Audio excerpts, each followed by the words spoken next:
There is an ancient truth, whispered through the ages in silent monasteries and written in texts of forgotten light. A truth that states the universe you seek is not somewhere out there. It is not in the next achievement, the next possession, or the approval of another. It is, and has always been, inside of you. Look within, it whispers. For everything you have ever wanted, you already are. Yet, we live in a world that deafens this whisper with a roar, a world of constant noise, of endless scrolling, of 1,000 voices telling you who you should be, what you should want, how you should feel. We are pulled in every direction by a relentless current of information and expectation, and in this storm, we feel our anchor slip. We feel ourselves drifting, becoming exhausted, fragmented, a stranger to our own soul. We look out at the chaos, the conflict, the frantic pace, and we ask, how can anyone find peace in this? But what if we are asking the wrong question? What if the storm is not truly out there? What if the world is simply a mirror reflecting the weather pattern of our own inner landscape? What if the frantic energy that exhausts us is not the world's, but our own? This is not a journey to escape the world. That is impossible, and it is not the goal. This is an invitation to a different kind of journey, a journey inward, a journey downward, beneath the turbulent surface of your thoughts and feelings, to a place of profound stillness and silence. Within every soul, there exists a fortress, a silent, unbreachable sanctuary that no external event can ever touch, a place of absolute calm and infinite strength. Let us call it the inner citadel. It is not something you need to build. You do not need to earn your way in. It is your birthright. It has been waiting for you. This journey we are about to embark on together is a journey of remembrance. It is about finding the lost map back to that inner fortress. Here, within these walls, you will discover that calm is not the absence of noise, but the ability to listen to the silence beneath it. You will learn that confidence is not a loud declaration, but the quiet, unshakable knowing of your own intrinsic worth. And you will find that compassion is not an effort, but the natural resonance of a heart that is finally at peace with itself. The path is open. Let us take the first step, not away from the world, but deeper into the heart of who you truly are. The first step on this path inward does not require you to go anywhere or to achieve anything. It asks for only one thing, a subtle shift in your attention. Right now, as you listen, you are aware. You are aware of these words. You are aware of the space around you, of the feeling of the air on your skin, and you are also aware of the activity inside your mind, the endless stream of thoughts, memories, plans, and judgments. For most of your life, you have been lost in that stream. You have believed that you are that stream. When a thought of worry appears, you say, I am worried. When a feeling of sadness washes over you, you say, I am sad. We have fused our sense of self, our very identity, with the fleeting, transient contents of our own consciousness. This is the fundamental illusion, the source of so much human suffering. We have mistaken the passing weather for the sky itself. We have become so identified with the waves that we have forgotten we are the ocean. So let us begin with a simple yet profound act of separation. I want you to consider this. If you are aware of your thoughts, then you cannot be your thoughts. The one who is aware is, by necessity, separate from that which it is aware of. There is the thought, and then there is the awareness that notices the thought. This awareness is the silent watcher. It is the true you, the timeless, formless consciousness that exists behind the curtain of your mind. It has been there your entire life, witnessing every thought, every emotion, every experience, yet it has remained unnoticed, shrouded by the noise it perceives. Discovering this watcher is the first, most crucial key to unlocking your inner citadel. Imagine your mind is the vast, open sky. It is limitless, clear, and inherently peaceful. Now, imagine your thoughts and emotions are the clouds that drift through this sky. Some days, the sky is filled with dark, heavy storm clouds of anger, fear, or despair. They rumble with thunder and flash with lightning, seeming to occupy everything, making you believe the whole sky is the storm. On other days, there are light, wispy clouds of fleeting happiness or excitement, beautiful but transient. Sometimes, a thick fog of confusion or sadness rolls in, obscuring all clarity, making it impossible to see. We spend our lives fixated on these clouds. We chase the white ones, we run from the dark ones, we analyze their shapes, we predict their movements, we give them all of our energy, all of our focus. But through all of this, we forget one essential truth. We are not the clouds. We are the sky. The sky does not fight the clouds. It does not cling to the beautiful ones or try to push away the ugly ones. It does not become damaged by the fiercest storm, nor does it become permanently changed by the most brilliant sunny day. The sky simply allows the clouds to be what they are, temporary phenomena passing through its own vastness. Its nature is unchanging, spacious, and silent. This is your true nature. You are the space in which all of your experiences happen.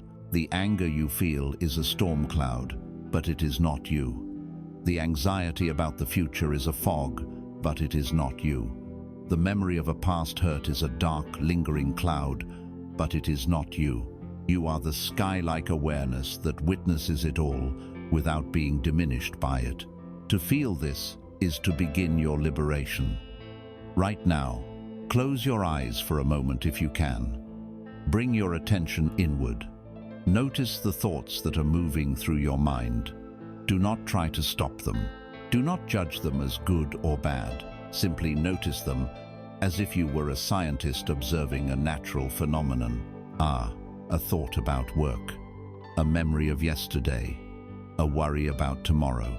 See them for what they are, just bundles of energy appearing and disappearing in the field of your awareness. As you do this, you might notice something else. In between the thoughts, there are gaps, tiny moments of silence, a brief pause in the commentary. This space, this silence, that is the sky. That is the silent watcher. It is not a thought. It has no qualities. It is pure, still, knowing presence. This watcher, this awareness, is the ground of your being. It is the foundation of the inner citadel. It does not get excited. It does not fall into despair. It simply is, and its nature is peace. When you are caught in a storm of emotion, the practice is to remember the sky. You can say to yourself, I am aware that anger is present. This simple shift in language is incredibly powerful. You are no longer saying, I am angry, which is a statement of identification. You are stating a new truth. I am the awareness, and anger is a cloud passing through me.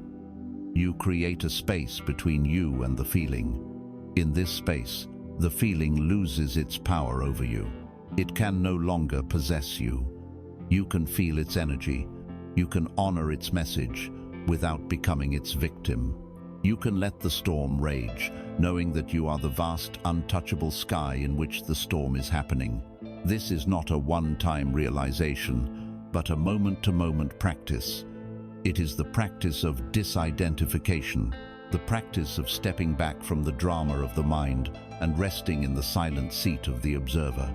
Every time you catch yourself lost in a thought stream, every time you feel yourself being pulled under by a wave of emotion, you have a choice.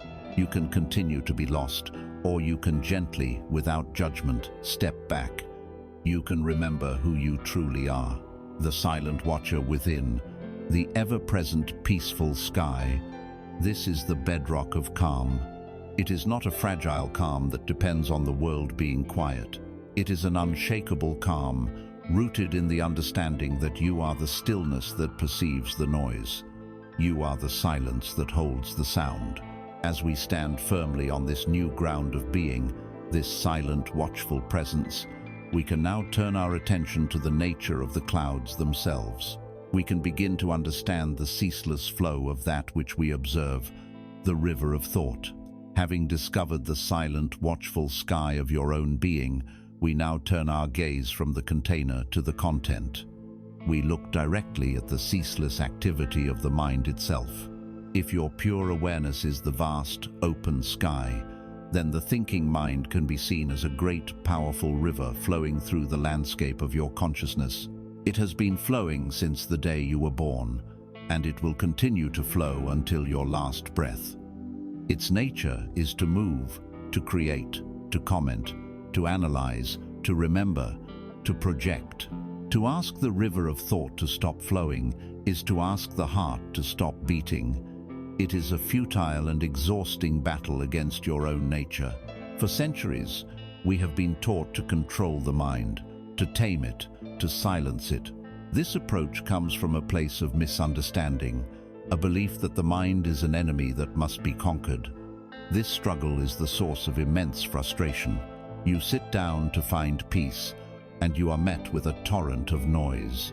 You try to force the thoughts away, and they only return stronger, like a compressed spring released. The effort to create silence only creates more tension, more internal conflict. You are trying to dam a mighty river with your bare hands, and you end up feeling defeated, believing that peace is not for you. Let us abandon this war.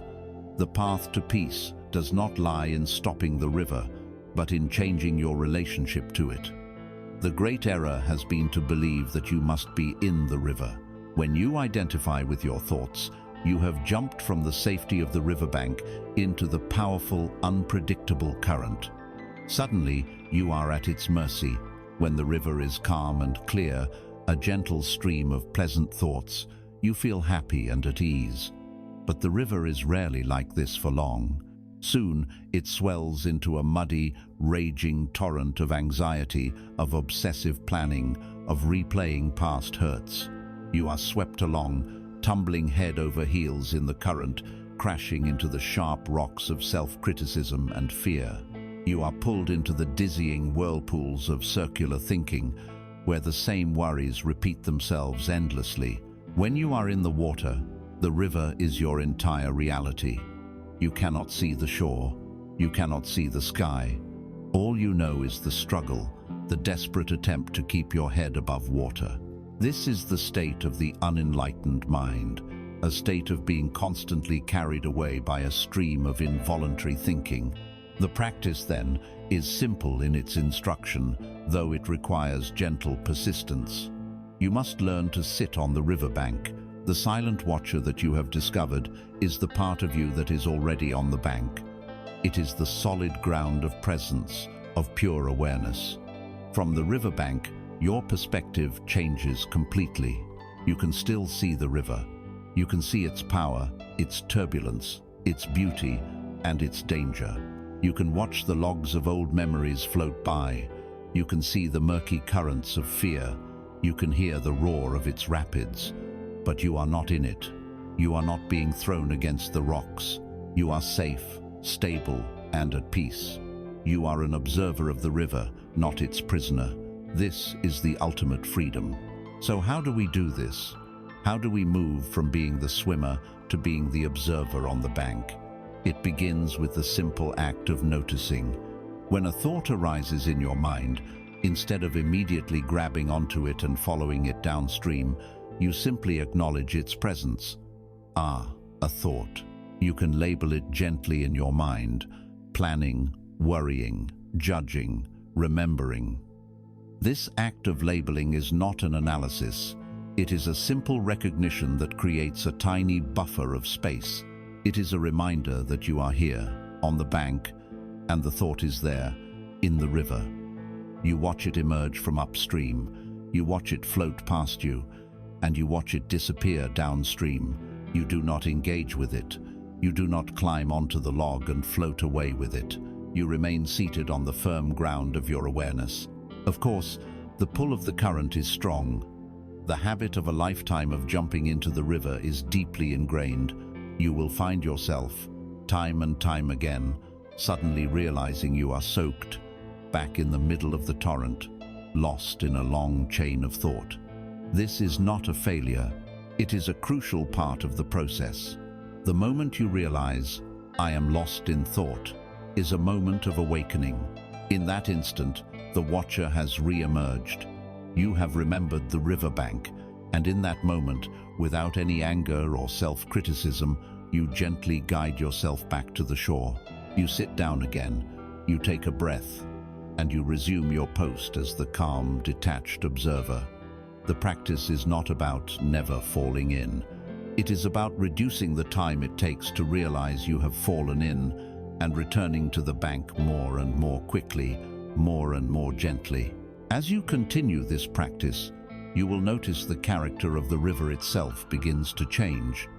A river that is constantly being dammed and fought against becomes more turbulent and violent.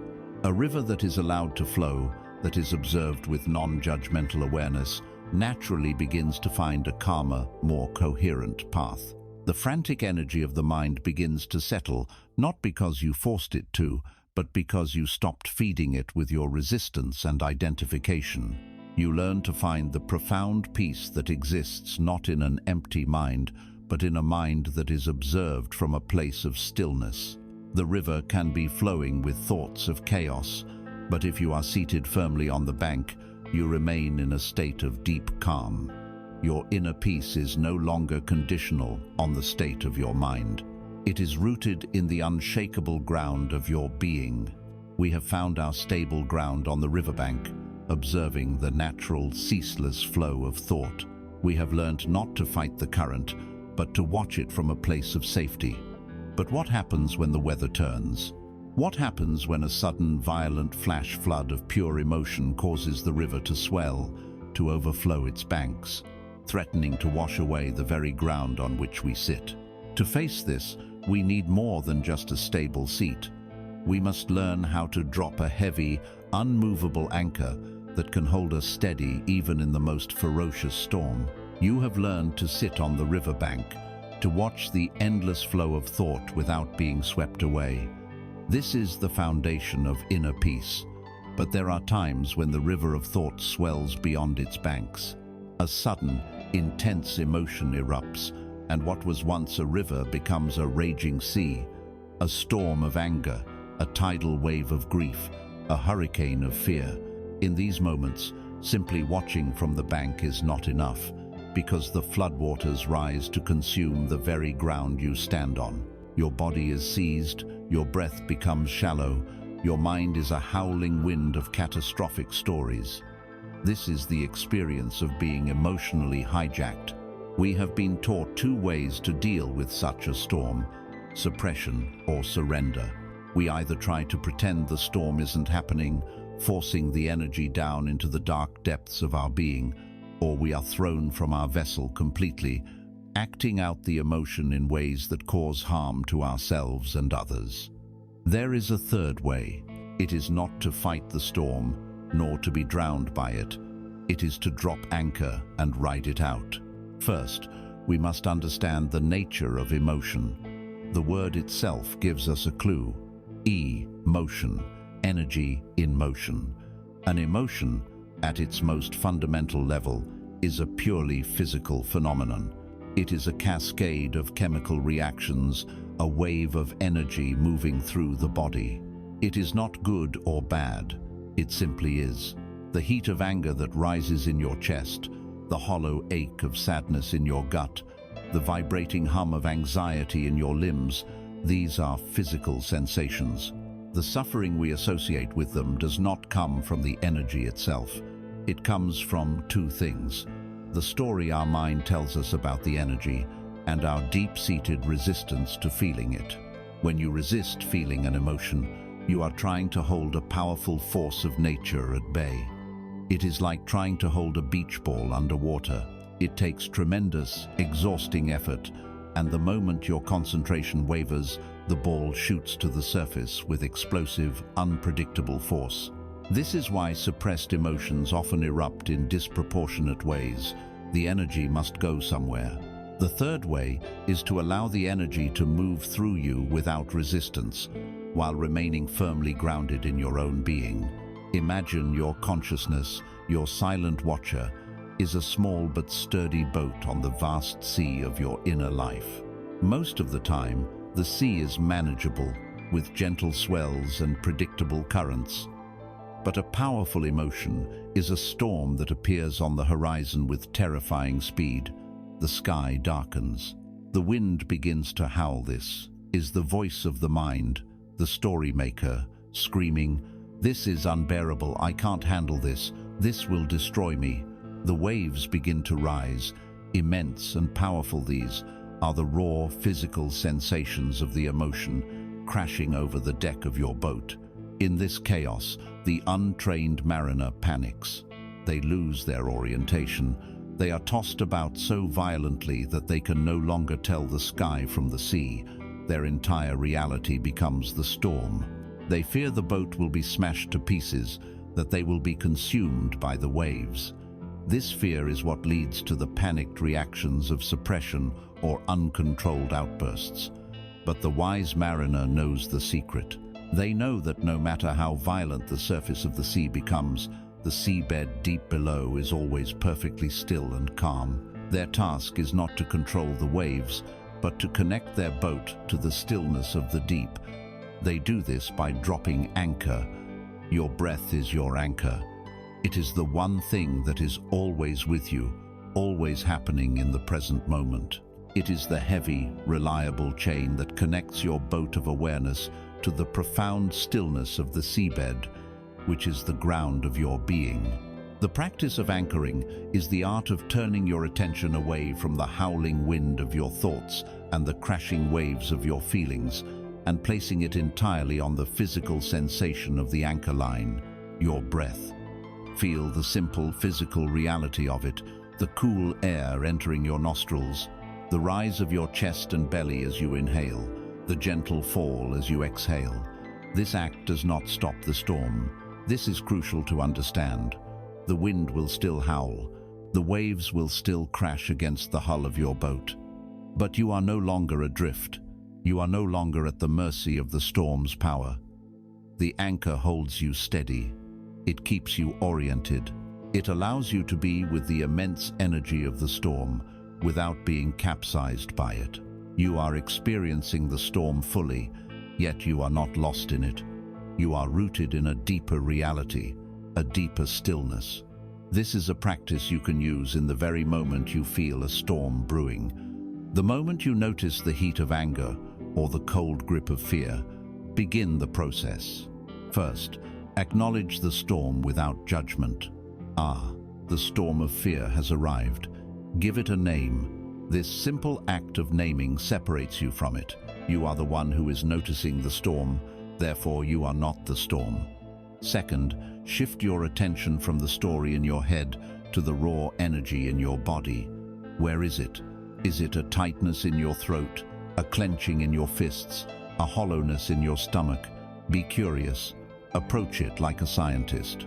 Third, and most importantly, drop your anchor. Deliberately bring your full attention to the physical sensation of breathing. If the feeling is in your chest, then breathe into your chest. Imagine your breath surrounding the energy, not to fight it, but to gently hold it in a space of accepting awareness. As you inhale, feel the anchor holding firm. As you exhale, let go of the resistance. Let go of the need for the feeling to disappear. Simply allow it to be there and keep your focus on the breath. Ride the waves. The intensity of the emotion will come and go in waves of sensation. It will build, it will peak, and if you allow it to, it will subside. Your only job is to stay with your anchor. Breathe in, breathe out. Keep returning your focus to this simple physical reality. You will discover a profound truth. No storm lasts forever. The energy, when it is met with non-resistant awareness, will move through you and dissipate naturally. It will cleanse itself. By learning to anchor yourself, you build a deep and abiding emotional resilience. You are no longer afraid of your own inner weather. You develop a quiet confidence in your ability to navigate any internal state. The storms may still come, but you now know you have an anchor that can hold you steady in the heart of the tempest. You have discovered that peace is not the absence of storms, but the ability to remain anchored within them.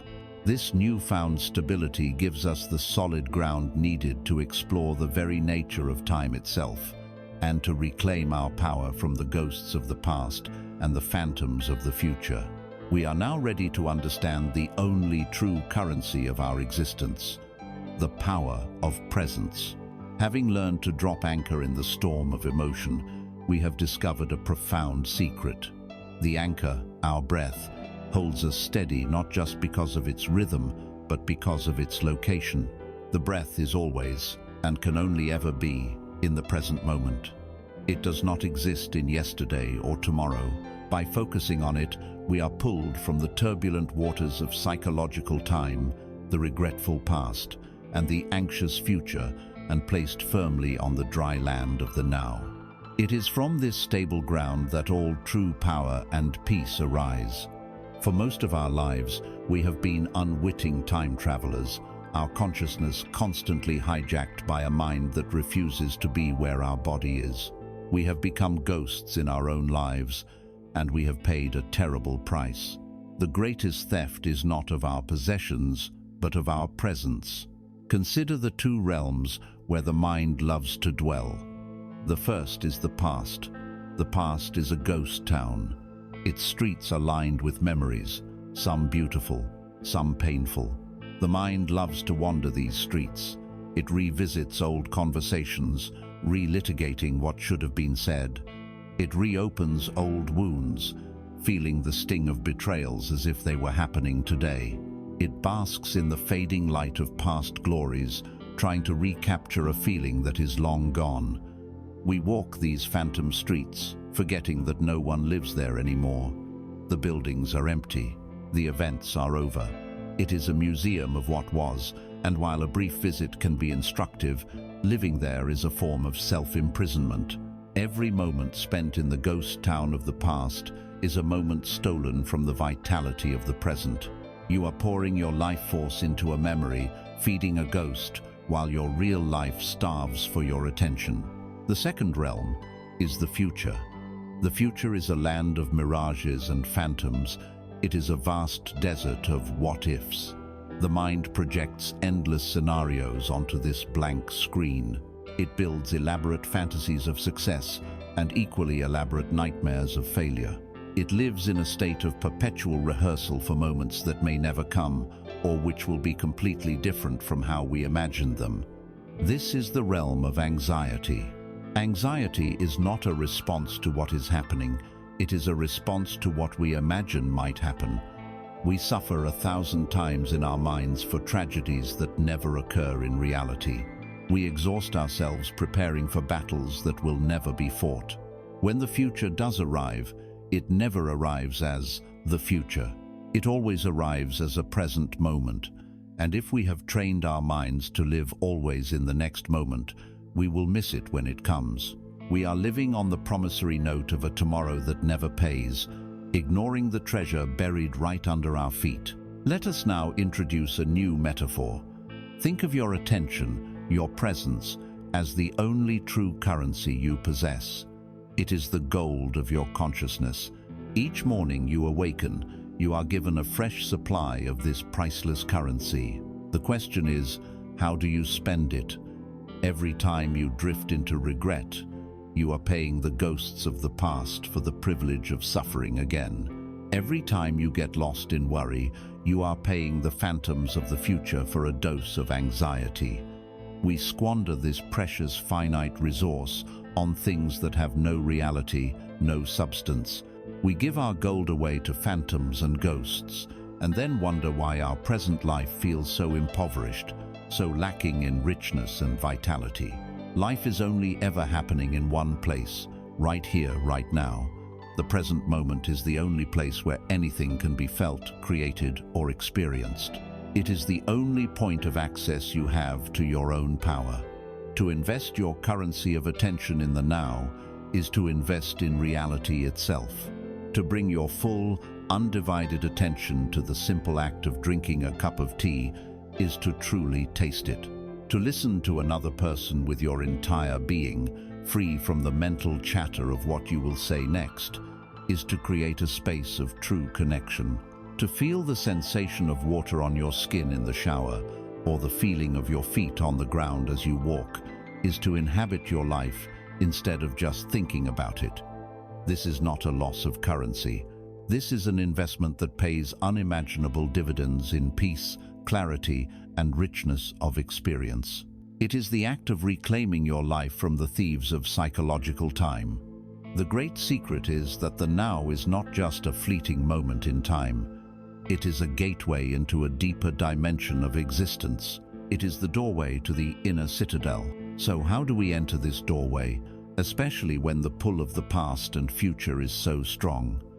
The mind, the creator of time, cannot easily lead you there, but your body can. The body lives exclusively in the present moment. Your heart is beating now. Your lungs are breathing now. The sensations in your hands and feet are happening now. The senses are the sacred portals to the now. The practice is to drop out of the thinking mind and into the feeling body. Take a moment right now. What can you hear? Not the story about the sound, but the raw sensation of sound itself. The hum of a machine, a distant voice, the silence underneath it all. Just listen. Now, what can you see without naming it? The play of light on a surface, the intricate pattern of a leaf, the exact shade of a color. Let your eyes simply receive the visual information without the mind's commentary. And what can you feel? Feel the weight of your body on the chair or the floor. Feel the contact points. Feel the subtle tingle of aliveness in your hands. This is the feeling of your inner body. It is a direct, undeniable anchor in the present moment. You cannot be fully engaged in your senses and lost in anxious thought at the same time. One must yield to the other. By consciously choosing to place your attention in your sensory field, you are withdrawing your currency from the ghosts and phantoms. You are coming home. This is the practice of presence. It is a constant, gentle returning to the breath, returning to the body, returning to the now. This is not another task to add to your list. It is an unlearning of the habit of absence. As we become more grounded in this powerful field of presence, our perception sharpens. We are no longer tossed about by every thought and feeling. From this stability, we begin to notice the subtle difference between the loud, demanding voice that constantly pulls us into the past and future, and a much quieter, deeper wisdom that speaks only in the stillness of the now. We are now ready to learn how to distinguish between the voice of the ego and the whisper of the soul. As you become more firmly rooted in the silent ground of the present moment, your perception begins to clarify. The constant, muddy turbulence of the river of thought starts to settle, and you begin to see what lies beneath the surface. You start to notice that the voice in your head is not a single monolithic entity. It speaks with different tones, different frequencies, different intentions. Within the landscape of your mind, there are two primary sources of guidance, two distinct voices calling for your attention. One is loud, frantic, demanding, and born of fear. The other is quiet, calm, simple, and born of love. The path to the inner citadel requires that we learn to distinguish between these two, to know with unshakable certainty the difference between the loud, insistent voice of the ego and the quiet, steady whisper of the soul. Let us first understand the ego. The ego is not your enemy. It is a survival mechanism, a psychological construct that began to form in early childhood to help you navigate the world. Its primary function is to create a sense of a separate self, an identity. It is the I in I am smart, I am a failure, I own this, I want that. It builds this identity out of labels, beliefs, memories, and social conditioning. The fundamental energy of the ego is a sense of lack, an underlying feeling of not being enough. Because it feels incomplete, it is constantly striving. It seeks to add things to itself to feel whole: possessions, achievements, status, relationships, knowledge. Its voice is the voice of constant commentary and judgment. It is the voice that compares. Their life looks so much better than mine. I'm not as successful as they are. It is the voice of grievance. He shouldn't have said that to me. Life has been unfair. It is the voice of neediness. I need their approval to feel good about myself. If only I could get that promotion, then I would be happy. It is the voice of fear. What if I fail? What if they leave me? What if I get sick? Notice that the ego's voice almost exclusively speaks of the past or the future. It cannot survive in the pure light of the present moment, because in the now, its stories lose their power. It is a restless, hungry ghost, never satisfied, always seeking the next thing to define itself or to feed its sense of insecurity. Now, imagine the stage of your life. The ego is the lead actor. It is loud, dramatic, and utterly convinced it is the star of the show. It lives for the spotlight of attention and is terrified of being ignored. Its performance is an improvisation driven by the shifting winds of desire and fear. It reacts to the audience's applause, praise, and their silence or booing and criticism. It believes the entire play is about its character, its struggles, its triumphs. Its performance, though sometimes dazzling, is always exhausting, filled with a desperate, striving energy. But in this theater of life, there is another presence. In the darkness of the wings, sitting quietly and observing the entire stage, is the director. The director is your soul, your true self. The director knows the entire script. It understands the purpose of every scene, even the painful ones. It knows the character arc and the ultimate destination. The director does not need applause. It is not invested in the drama. Its guidance does not come in the form of a shouted command from the stage. It comes as a quiet, clear note, whispered from the stillness of the wings. A little more to the left. Softer now, pause here. The director's voice is calm, knowing, and impersonal. The actor's great spiritual task is to learn to quiet its own dramatic monologue and listen for the subtle, unerring guidance of the silent director. The whisper of the soul is felt more than it is heard. It does not engage in debate or logical reasoning. It does not try to convince you. It speaks in the language of intuition, of a gut feeling, of a simple, deep knowing.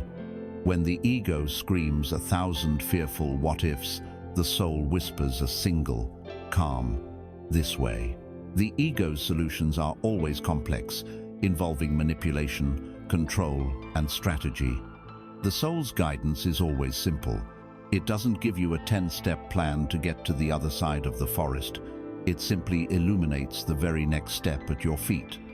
The energy of the soul's voice is profoundly different. It feels expansive. It feels peaceful. Even if it is guiding you to do something difficult or challenging, it resonates with a sense of truth that quiets the mind. To hear it, you must cultivate silence. It cannot be heard over the shouting of the ego. It is in the gaps between your thoughts, in the stillness you find when you drop into the present moment, that the whisper becomes audible. It is the compass of your heart, and it always points toward your true north, towards greater authenticity, growth, and love. So how do we practice this discernment in our daily lives? When you are faced with a choice, or when you hear a strong inner commentary, pause, take a breath, create a space. Then, ask yourself these simple questions. First, what is the feeling behind this voice? Does it feel contractive, tight, urgent, and fearful? That is the signature of the ego. Or does it feel expansive, calm, open, and peaceful, even if it's quiet? That is the signature of the soul. Second, where is this voice pointing me? Is it pointing toward more drama, more conflict, more comparison, more complexity? Is it concerned with how things will look to others? That is the ego's map. Or is it pointing towards simplicity, authenticity, integrity, and peace, regardless of the outcome or external opinion? That is the soul's compass. Finally, is the voice loud or quiet? The ego shouts to be heard over its own fear. The soul trusts its own truth and has no need to raise its voice. By learning to make this distinction, you begin to fundamentally shift the governing power of your inner world. You cease to be a boat tossed on the waves of a fearful, reactive mind, and you start to align yourself with the deep, steady current of your own wisdom. You learn to let the ego play its role on the stage, but you no longer mistake the actor for the director. You understand its needs and its fears, but you do not let it write the script. This discernment is a revolutionary act of self-liberation. It allows you to see the patterns of the ego with clarity and compassion. You begin to understand the mechanisms it uses to hook you, to pull you from your peaceful center and into reactivity. And now, we are ready to look directly at its most effective and powerful tools, the invisible buttons it has installed within you. It is time to decode your triggers. Having learned to distinguish the frantic shouts of the ego from the quiet whispers of the soul, we begin to see the inner landscape with newfound clarity. We see how the ego, in its desperate attempt to maintain a sense of a separate, often victimized self, constructs a world of exquisite sensitivity. It wires our entire being with invisible tripwires and hidden landmines. These are our triggers. They are the ego's most powerful tools for keeping us trapped in the past, locked in patterns of pain and reactivity. To walk the path to the inner citadel, we must become master cartographers of our own inner world. We must learn to see these tripwires not as obstacles, but as markers on a map leading to buried treasure. It is time to turn on the light, to look directly at these mechanisms, and to begin the sacred work of decoding your triggers. First, let us be clear about what a trigger is. It is far more than a simple annoyance or a pet peeve. A trigger is a disproportionate emotional reaction in the present moment that is rooted in an unhealed experience from the past. It is an emotional flash flood. A person says a seemingly innocent phrase, an event unfolds in a particular way, and suddenly you are engulfed. A surge of heat floods your chest, your vision narrows, your body clenches. In an instant, you are thrown from the calm seat of the observer and become the raw, screaming nerve of the reaction itself. It is a form of temporary insanity, a complete neurological hijack, where the fearful, primitive parts of the brain take command. In this state, we are no longer our wise, compassionate selves. We become a walking wound, lashing out or shutting down in an unconscious attempt to protect ourselves from a threat that, in reality, is a ghost from another time. The great misunderstanding that fuels all of this suffering is that we believe the person or event in the present moment is the cause of our entire reaction. We believe the 100% of the rage, fear, or despair we feel is because of what just happened. This is the ego's most cunning illusion. The external event is merely the spark. The vast powder keg of emotional charge was already there, waiting inside of us. A trigger, therefore, is not an attack from the outside world. It is an invitation from your own soul to come home and heal a part of you that has long been in pain. To understand this more deeply, let us use a metaphor. Imagine that throughout your childhood and early life, certain painful experiences installed a series of invisible buttons on your psyche. Perhaps there was an experience where you felt abandoned, and a large red abandonment button was installed. Maybe you were heavily criticized, and a sensitive not good enough button was put in place.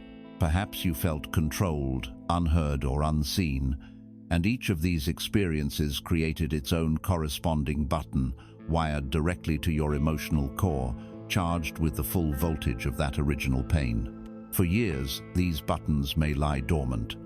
Then one day, another person comes along. In the course of your interaction, through their own words or actions, they unknowingly, or sometimes knowingly, brush their hand against one of these buttons. They are not the manufacturer of the button. They are not the one who installed it. They are merely the messenger, the one whose action has revealed the button's existence to you. When that button is pressed, the alarm system of the past goes off. The disproportionate anger you feel is not about your friend being 10 minutes late. It is the 10,000 volts of the original wound of feeling abandoned or disrespected. The wave of shame that washes over you from a small piece of criticism is not about that single comment. It is the agony of the not good enough wound being reactivated. The untrained mind, which is the egoic mind, makes a critical error. It focuses entirely on the messenger's finger. It screams, "How dare you touch me there? You are the problem. You hurt me." We then dedicate all our energy to controlling the external world. We try to train everyone around us on where they are and are not allowed to touch. We create elaborate rules for relationships. We avoid situations. We build walls, all in a desperate attempt to protect our buttons from being pressed. This is a losing game. It is an exhausting, impossible strategy that guarantees we remain a prisoner to our own wounds, forever at the mercy of the next person who happens to wander by. The spiritual path, the path of liberation, invites a radical shift in perspective. It invites you to, at the moment the button is pressed, take a deep breath and thank the messenger, even if only silently in your own heart. Thank them for showing you, with perfect precision, where your healing work lies. The work is to turn your attention away from their finger and to look directly at the button itself. To ask, with gentle curiosity, there is a button, the feeling-controlled button. Where did that come from? What old belief is it wired to? What part of my younger self is this pain connected to? This is how you begin to dismantle the mechanism. You bring the light of your conscious awareness to the wound itself. This leads us to one of the most profound and challenging principles of inner work. The world is a mirror. The people and situations that trigger us most intensely are often reflecting back to us a disowned or unacknowledged part of our own consciousness. This mirroring happens in two primary ways. The first is through the reflection of our shadow, the parts of ourselves we have repressed. We were all taught that certain qualities were unacceptable. Perhaps you were taught to be humble and quiet, so you repressed any impulse towards being bold, loud, or self-promoting.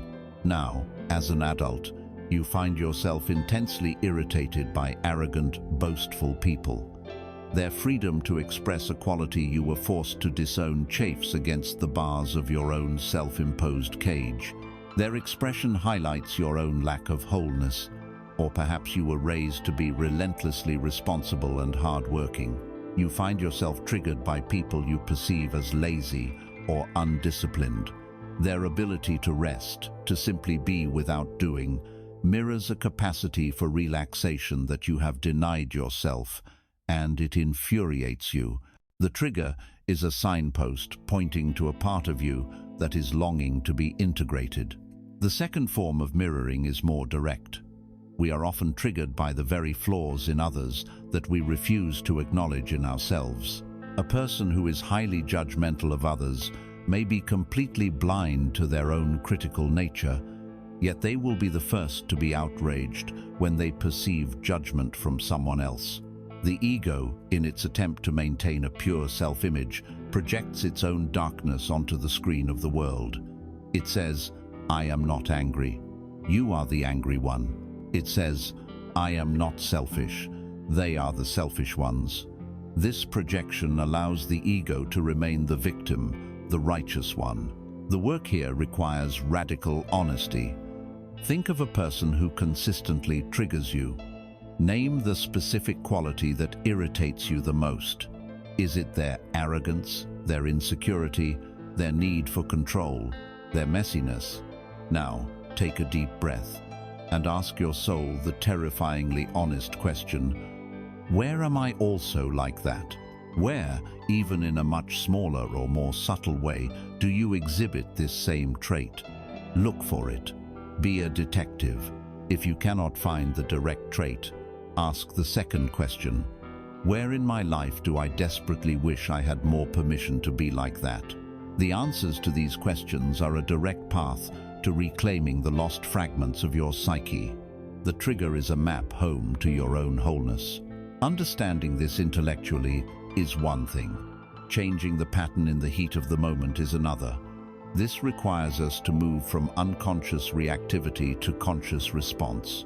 When a trigger is activated, you experience an amygdala hijack. The emotional, primitive part of your brain floods your system with stress hormones, and the rational, conscious part, the prefrontal cortex, goes temporarily offline.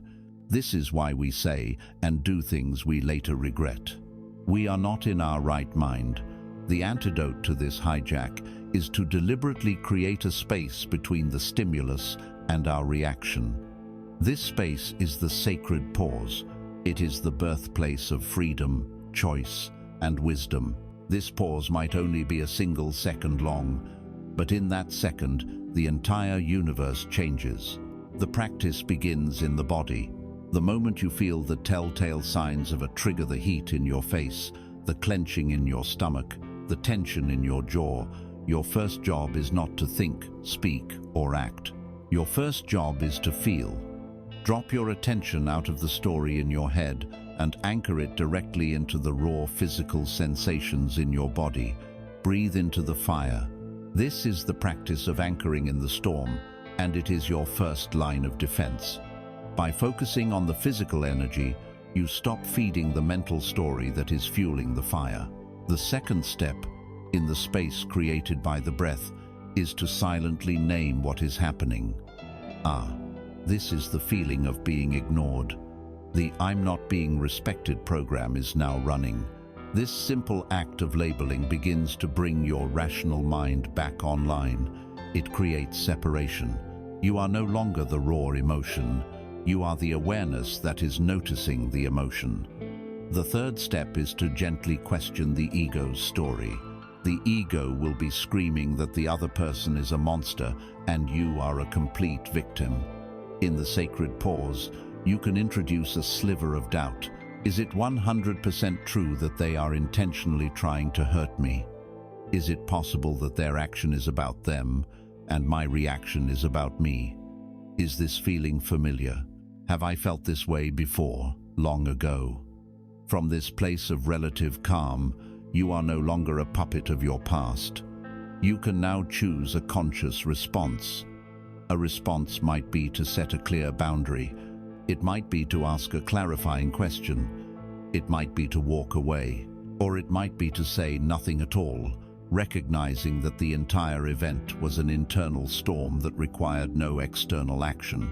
The power lies not in the specific response, but in the fact that it was chosen from a place of awareness, not reflex. Reframing your relationship to your triggers is one of the most transformative spiritual practices available. A trigger is no longer a dreaded event to be avoided at all costs. It becomes your personal guru, your most trusted teacher. It is a gift from a benevolent universe, a custom-made curriculum pointing with unerring accuracy to the exact places within you that are crying out for your love and attention. This is not a journey to become untriggerable. It is a journey to become so adept at the sacred pause, so skilled at self-inquiry, that when a trigger arises, you greet it with a sense of curious gratitude. You welcome it as an opportunity to liberate another trapped piece of your own energy. You begin to see the people who trigger you not as adversaries, but as brave souls who have agreed, on some level, to be the messengers who show you your own chains. By learning to welcome our triggers in this way, we begin a profound process of inner alchemy. We see that the pain they reveal is not a random punishment, but a precise and purposeful invitation. This leads us directly to the most powerful healing force in the universe, an energy that can dissolve even the oldest, most hardened wounds, the power of radical acceptance. As we learn to welcome our triggers, seeing them not as attacks but as divine messengers, we are led to the very heart of the healing process. The pain revealed by a trigger is real, but the suffering that follows the days of resentment, the sleepless nights of replaying events, the simmering anger stems from a single source, our resistance to reality. We suffer not because of what happens, but because we are engaged in a relentless, exhausting war with what is. We believe, on some deep level, that if we protest loudly enough, if we argue passionately enough in the court of our own minds, that reality might just change its verdict. But reality is a force that never loses an argument. The path to liberation, the key that unlocks the door out of the prison of our own suffering, is the most powerful and misunderstood force in the spiritual arsenal, the power of radical acceptance. There is a profound spiritual equation that states, suffering equals pain, multiplied by resistance. Pain in life is inevitable. There will be loss, disappointment, sickness, and betrayal. These things are part of the human contract. They are the unavoidable pains of existence. Suffering, however, is the layer of anguish we add on top of our pain through our mental and emotional resistance to it. Resistance is the voice that screams, "This shouldn't be happening." It's the bitter narrative of "it's not fair." It's the fantasy of "if only things were different." It is a state of being in constant opposition to the facts of the present moment. This internal argument with what is, this refusal to accept the truth of our present experience, is the sole engine of our misery. It is the friction that creates the fire of our suffering. It is crucial to understand what radical acceptance is not. Hearing the word acceptance, the ego immediately leaps to conclusions, mistaking it for weakness. Acceptance is not passivity. It is not condoning harmful behavior in others or resigning yourself to a miserable fate. Accepting that it is raining does not mean you approve of the rain or that you intend to stand outside and get soaked. It simply means you acknowledge the fact that rain is falling from the sky. Only from that point of clear-eyed acknowledgement can you make a wise decision.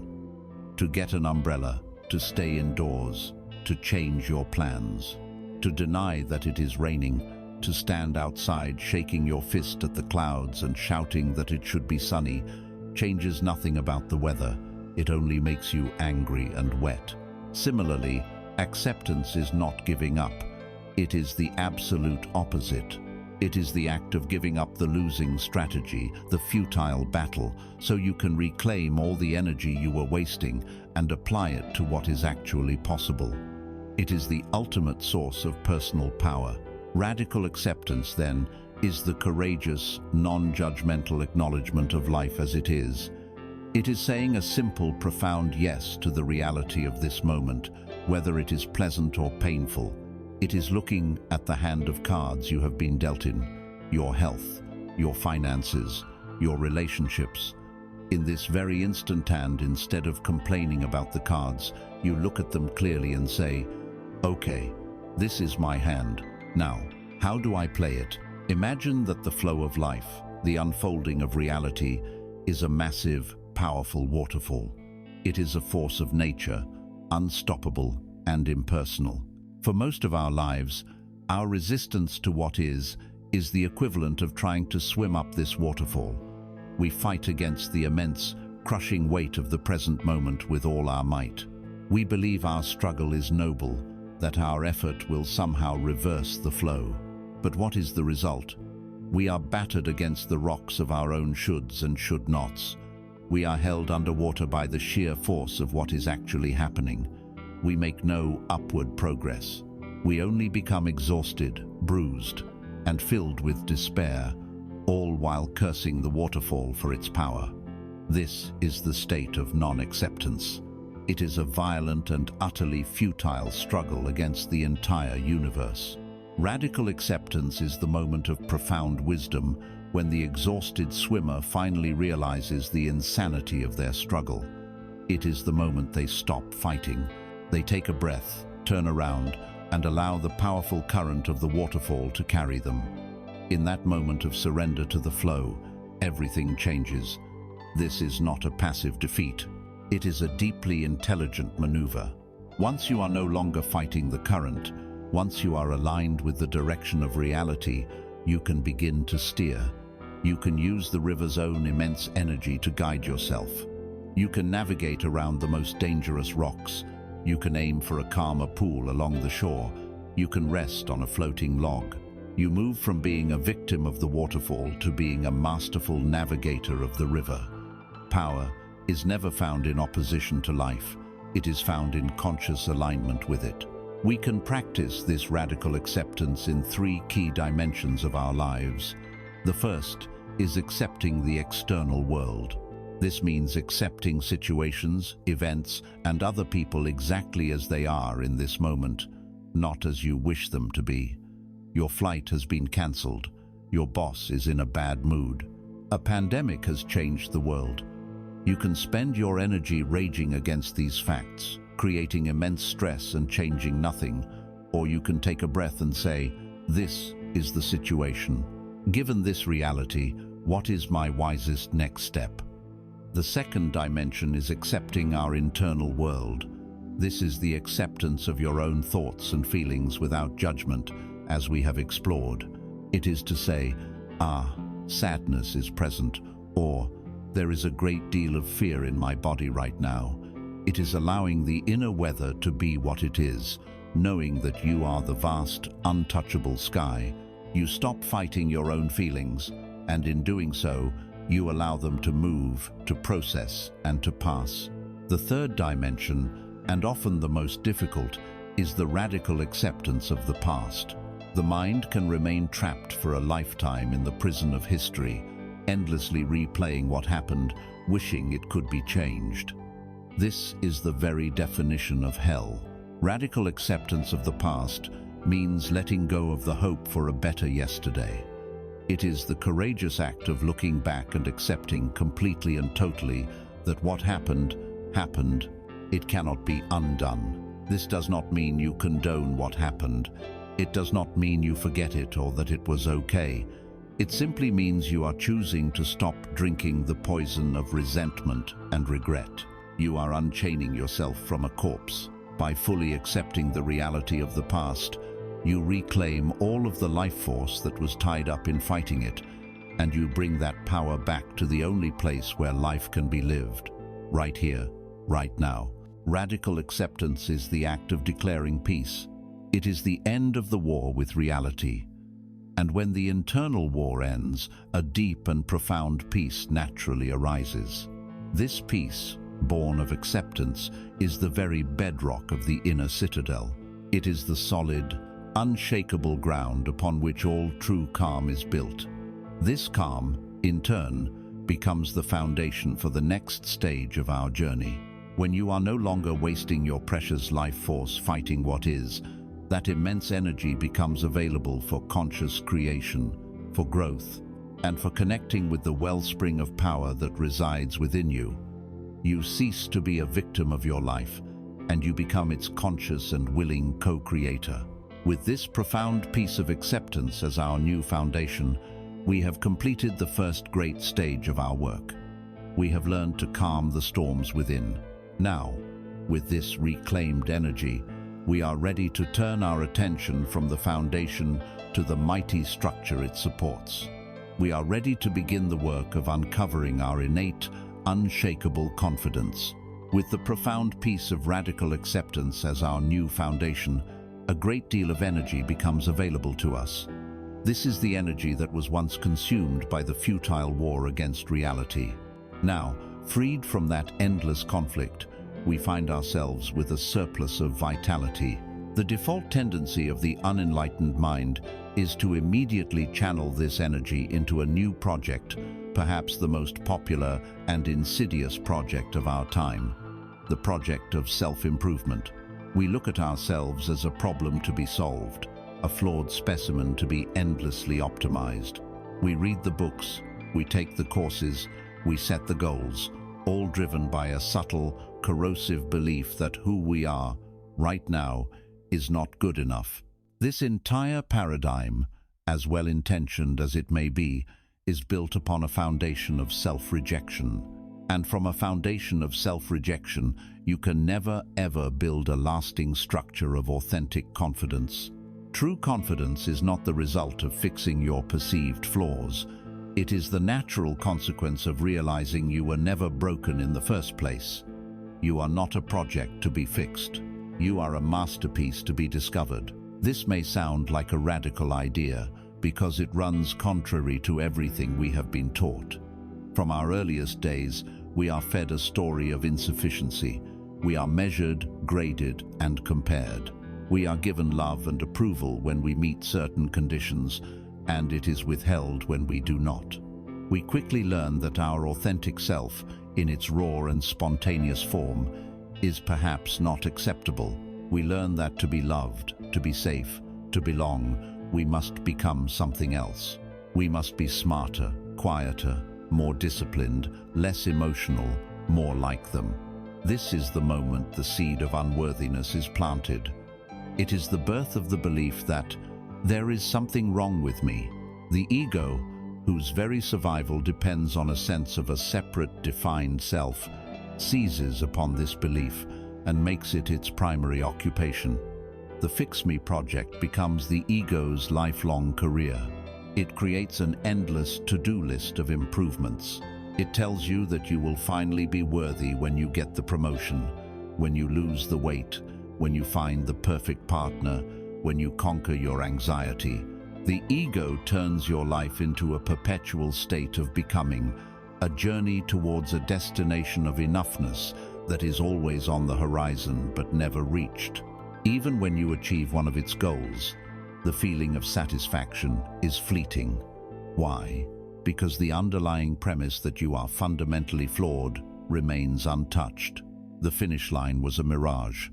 And so, the ego simply generates a new goal, a new hoop to jump through, ensuring that its job as the project manager of your life is never over. This is the hamster wheel of self-improvement, a journey of endless striving that only reinforces the very lack of confidence it promises to cure. Let us now abandon this painful and flawed model. Let us adopt a new and far more truthful perspective. Imagine the old way, the ego's way, is like seeing yourself as a rough, shapeless block of stone.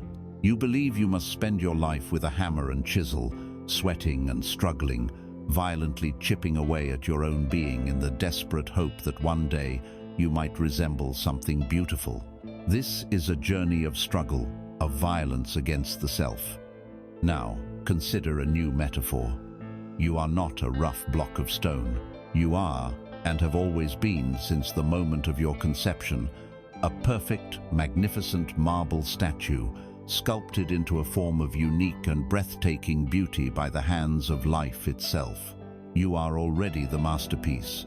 Your essence is inherently whole, complete, worthy, and divine. There is absolutely nothing wrong with the statue. However, over the course of your life, this magnificent statue has been covered in layers of dust and grime. This dust is everything that is not you. The dust is the limiting belief you inherited from a parent that you are not smart enough. The dust is the careless, critical comment from a teacher that you will never amount to anything, a comment that has been clinging to you for decades. The dust is the societal conditioning that tells you how your body should look, how much money you should make, what your life is supposed to mean. The dust is the second-hand opinions, the collective judgments, the fears that you have absorbed from the world around you. The dust is every should and should not that obscures the simple, radiant truth of your own being. Can you see the profound shift this creates? The spiritual journey is not a violent act of carving yourself into something better. It is a gentle, compassionate, and patient process of dusting. It is the sacred work of identifying and tenderly brushing away all the layers of accumulated conditioning that are hiding the perfection that is already there, that has always been there. In this new understanding, confidence is not something you must build or acquire. It is the natural state of the uncovered statue. It is what is revealed when you remove that which is false. So how do we practice this gentle art of dusting? We do it through mindful and compassionate self-inquiry. When a familiar wave of shame or a feeling of not being good enough arises, you no longer take it as a final verdict on your character. You do not believe it. Instead, you get curious. You see it for what it is, a clump of dust. You can hold it in your awareness and ask, "Hello, old belief. Where did I learn you? Is this voice truly my own, or is it an echo from my past? What evidence do I have that you are absolutely 100% true?" When you shine the light of your conscious attention on these old beliefs, they begin to lose their solidity. They are exposed for what they are: ghosts, shadows, old stories with no substance. You do not need to fight them or psychoanalyze them for years. You simply see them, acknowledge their presence without judgment, and then with the out-breath of your awareness, you gently blow them away. You stop identifying with the dust. You remember that you are the pristine stone beneath. This is an invitation to lay down your tools. It is an invitation to fire the relentless project manager in your head, who is always pointing out your flaws and telling you what needs to be fixed. Today, you can declare the Fix Me project to be officially and permanently complete. You were never a project. You were never a problem to be solved. To rest in this realization is to come home to yourself. A deep peace arises, the peace of finally being allowed to just be. From this state of radical self-acceptance, a new kind of confidence is born. It is not the loud, arrogant confidence of the ego, which is a brittle compensation for insecurity. It is a quiet, solid, and unshakable confidence. It is a presence. It is the simple, dignified posture of the masterpiece, finally revealed, resting in the quiet knowing of its own intrinsic and undeniable worth. As you begin to rest in this newfound sense of wholeness, recognizing yourself not as a project to be fixed, but as a masterpiece to be revealed, you start to perceive the world through new eyes. You realize that you, as this complete and perfect being, are not separate from the world, but are an integral part of a vast, energetic orchestra. It is now time to understand the unique music you are contributing to this cosmic symphony, to explore the very nature of your own energy within the great universe of vibration. As you begin to rest in the profound truth that you are not a project to be fixed, but a masterpiece already complete, a new level of perception opens to you. You start to sense that this masterpiece, your true self, is not a static, solid object isolated from the world. You are a dynamic, living field of energy, intrinsically woven into the fabric of a universe that is far more alive and mysterious than it appears. Our five senses present us with a world of solid, separate things. A chair feels solid. A tree seems distinct from the air around it. Our own body feels dense and contained. But this is a trick of perception, a convenient illusion that allows us to navigate our environment. Both ancient mystics and modern quantum physicists have arrived at the same astonishing conclusion. At its most fundamental level, the universe is not made of solid matter. It is composed of pure, vibrating energy. The chair, the tree, the air, and your own body are all just vast fields of energy, dancing and vibrating at different speeds or frequencies. What appears solid is simply energy moving slowly enough for our senses to register it as matter. You are not a solid object living in a dead universe. You are a vibrational being living in a vibrational universe. This understanding changes everything. As a being of energy, you are constantly emitting and receiving vibrations. This is not a metaphor. It is the underlying reality of your existence. Your physical body is simply the densest layer of your energy field, the part that vibrates at the slowest rate. But what about your inner world? What about your thoughts and emotions? These are not merely abstract, psychological events confined to your skull. Every thought, every belief, every emotion has a distinct and measurable vibrational frequency. A thought of fear, for example, vibrates at a low, slow, chaotic frequency. An emotion like shame or grief produces a heavy, dense, energetic signature. Conversely, a thought of love or appreciation vibrates at a high, fast, coherent frequency. An emotion of joy or gratitude emits a light, expansive energy that elevates your entire being. The sum total of your habitual thoughts, your deepest beliefs, and your dominant emotional states creates your overall vibrational signature. This is your personal atmosphere, your energetic song that you are broadcasting out into the universe 24 hours a day, whether you are aware of it or not. The universe, in its infinite intelligence, is governed by immutable laws, just like the law of gravity. One of the most fundamental of these is the law of resonance, which you may know as the law of attraction. The principle is simple: like attracts like. A vibrating tuning fork will cause another tuning fork of the identical frequency to begin vibrating in sympathy, even across a room.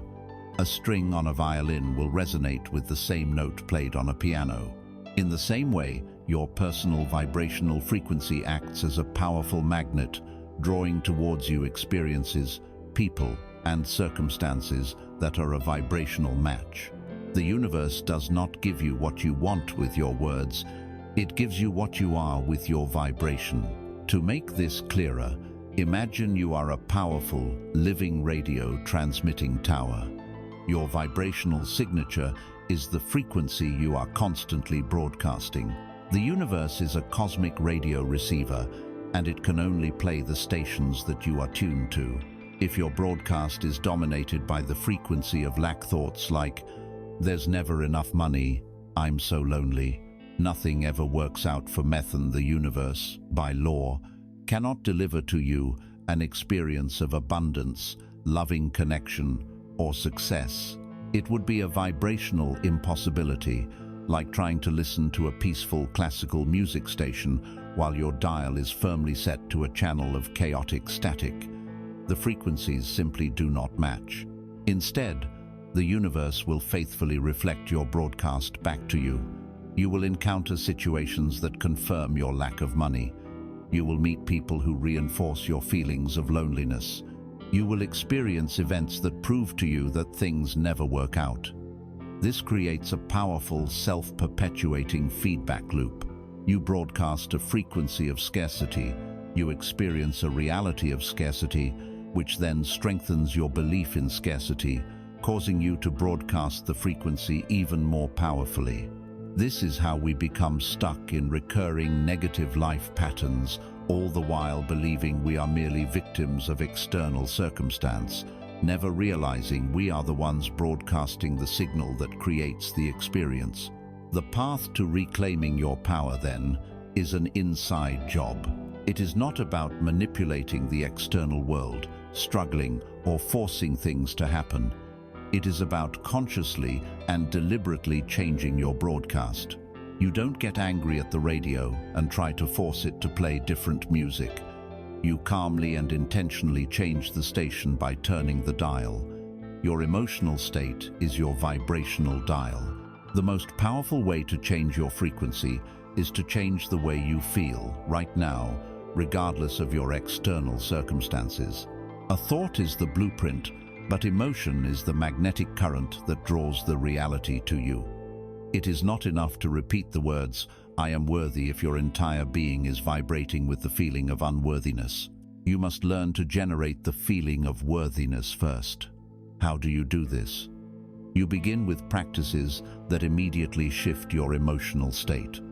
The practice of gratitude is perhaps the most powerful frequency shifter available. When you take a moment to genuinely feel gratitude for what you already have: the air in your lungs, the roof over your head, A single beautiful flower, you instantly shift your vibration from a state of lack to a state of abundance. You are telling the universe, with your energy, I have enough, I am provided for. Another practice is visualization, but with a crucial addition. Don't just see your desired reality in your mind's eye, generate the feeling of it in your body. If you desire a loving relationship, don't just picture a person. Feel the warmth, the safety, the joy, the peace of that connection in your heart right now. Marinate in that feeling. By doing so, you begin broadcasting the signal of "I am loved" before the evidence has appeared, which is precisely what allows the evidence to appear. You begin to act as if you carry yourself, you speak, you make small choices from the perspective of the person who is already living that reality. You embody the frequency you wish to receive. By understanding this fundamental principle of vibration, you move from being a passive victim of life's seemingly random events to being a conscious creator of your reality. This is the source of true confidence. It is the deep, cellular knowing that the power to change your life's song, and therefore your life's experience, is, and always has been, entirely within you. You are the composer, the musician, and the instrument. You are the one who chooses the music. Understanding that you are a vibrational being, a broadcaster of energy, is a profound revelation, but it begs a critical question. How do we consciously and deliberately choose the music we play? How do we move from accidentally broadcasting our fears to intentionally broadcasting our highest aspirations? This leads us to the next essential skill for the master of the inner citadel, mastering the art of deliberate creation. You now understand that you are a living transmitter, a being of energy constantly broadcasting a signal into a responsive, vibrational universe. This knowledge alone is transformative, but awareness is only the first step. The next is to move from being an unconscious, accidental broadcaster to a conscious, deliberate artist of your own reality. This is the shift from simply knowing you are playing music to consciously composing the symphony of your life. It is the sacred and powerful practice of deliberate creation. This is not about begging a distant, separate deity for favors, nor is it about an arrogant belief that you, as an ego, must control every detail of the universe. It is about entering into a divine and intimate partnership. You are a co-creator with the intelligence of life itself. Your role in this partnership is to provide the clear, unwavering signal, the blueprint of your desire. The universe's role is to handle the infinite, complex logistics of bringing that blueprint into physical form, the how, the when, and the who. Your job is the what and the why. The universe's job is everything else. The art of deliberate creation rests upon two mighty pillars. The first pillar is clarity of intention. This is the seed. An ambiguous, half-hearted intention is like a faint, static-filled radio signal. It gets lost in the noise. The universe responds to the clarity and focus of your energy. To create deliberately, you must first know, with calm certainty, what you choose to experience. Notice the language, not what you desperately want, because wanting is a powerful broadcast of not having. To want something is to affirm its absence in your life, which only creates more of that absence. Instead, you must shift into the energy of a conscious chooser, a sovereign being. You state your intention as a clear choice. I am now choosing to align with the experience of vibrant health, or I intend to embody a reality of joyful, creative expression and financial freedom. This is not a plea, but a declaration of intent. It is like giving a master architect a clear blueprint. You define the essence of the final structure without obsessing over the type of nails or the brand of hammers that will be used. The second, and arguably more powerful pillar, is the emotion of the wish fulfilled. This is the water that makes the seed of your intention germinate and grow. A clear intention without the corresponding emotion is like a dry seed planted in concrete. It has no life force. This is the great secret taught by the mystics of all ages. You must generate the feeling state of your desire as if it were already a present fact reality. Do not just visualize your goal from the perspective of someone who is still trying to get it. Instead, you must, in your imagination and in your body, move into the state of the person who already has it. If you desire peace, what does peace feel like in your body right now? If you desire abundance, what is the feeling of relief, of ease, of freedom that abundance would bring? You must learn to summon that feeling now, to marinate in it, to let it saturate every cell of your being until it feels more real than your current physical circumstances. This elevated emotion is the magnetic, vibrational current that draws the physical manifestation to you. Thought points the way, but feeling is the fuel that powers the journey. Let us bring this together with our final metaphor for this process. Your mind, specifically your deep subconscious mind, is like a vast and fertile garden. This garden is utterly neutral. It has no preference. It will grow weeds, or it will grow roses with equal dedication. Its only job is to grow whatever seeds you plant in it. Every thought you think is a seed. Thoughts of doubt, this will never work, fear, I'm not worthy, and worry, what if I fail, are potent weed seeds. They require little effort to grow. In fact, they will take over the entire garden if left untended, choking out all other life. Thoughts that are aligned with your highest vision, thoughts of trust, belief, worthiness, and love are the seeds for the magnificent flowers and nourishing fruits you wish to cultivate. The act of deliberate creation is the act of becoming a conscious gardener. First, you choose your seed with care. This is setting your clear intention. You decide you are going to plant the seed of loving partnership or fulfilling work. Then, you plant that seed in the fertile soil of your subconscious mind, often in a quiet, meditative state. But your work is not done. You must water this seed every single day. Watering the seed is the act of returning to the emotion of the wish fulfilled. Every time you feel the joy, gratitude, or peace of your intention already being real, you are watering the seed. But you must also tend to the garden by weeding. The weeds of doubt and fear will inevitably sprout up. They are old, habitual patterns. When a weed appears, you do not panic. You do not get angry at the weed. You simply see it for what it is. A weed of doubt. Acknowledge it and gently pull it from the soil by returning your focus to your chosen seed and the positive feeling associated with it. You don't fight the darkness. You simply turn on the light. The final step is crucial. You must trust the process. You don't dig up a seed every hour to see if it's sprouting. That act of doubt kills the seed. You plant it, you water it, you weed the garden, and you trust the mysterious, intelligent laws of nature to handle the germination and growth in its own perfect timing. This can be distilled into a simple daily ritual. Find a time, perhaps upon waking or before sleeping when the mind is most receptive. First, get still. Come home to the present moment through your breath. Second, define your intention. State it clearly, either in your mind or by writing it down. Phrase it as if it already is. I am now embodying and enjoying perfect health. Third, and most importantly, feel it. Close your eyes and step into the reality where this is true. Dwell in the dominant emotion.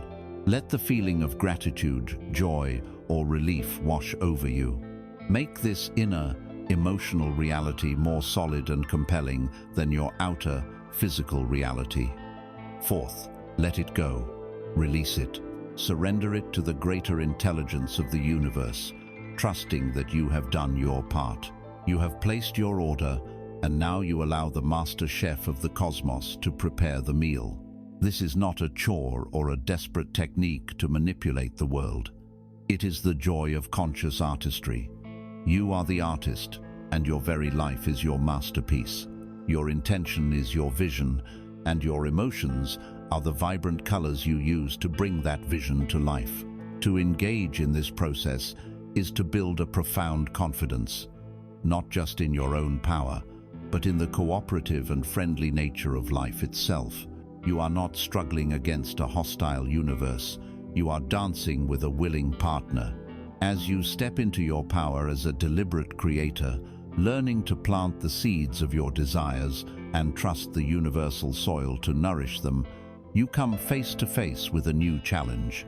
This creative partnership requires you to release the tight grip of the ego, to stop dictating every single detail of the outcome. This brings us to a crucial aspect of authentic confidence, the art of relinquishing the illusion of control and reclaiming your true inner authority.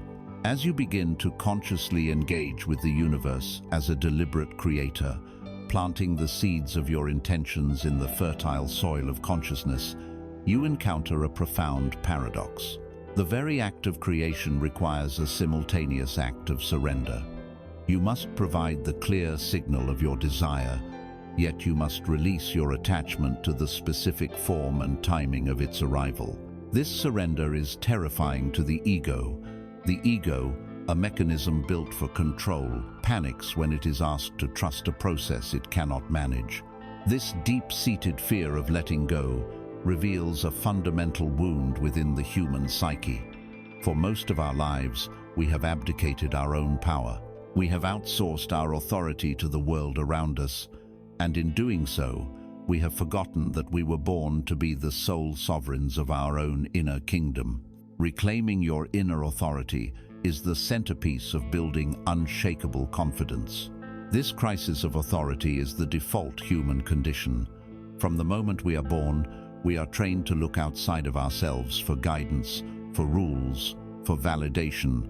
As children, we look to our parents to tell us what is right and wrong. In school, we look to our teachers to give us the correct answers.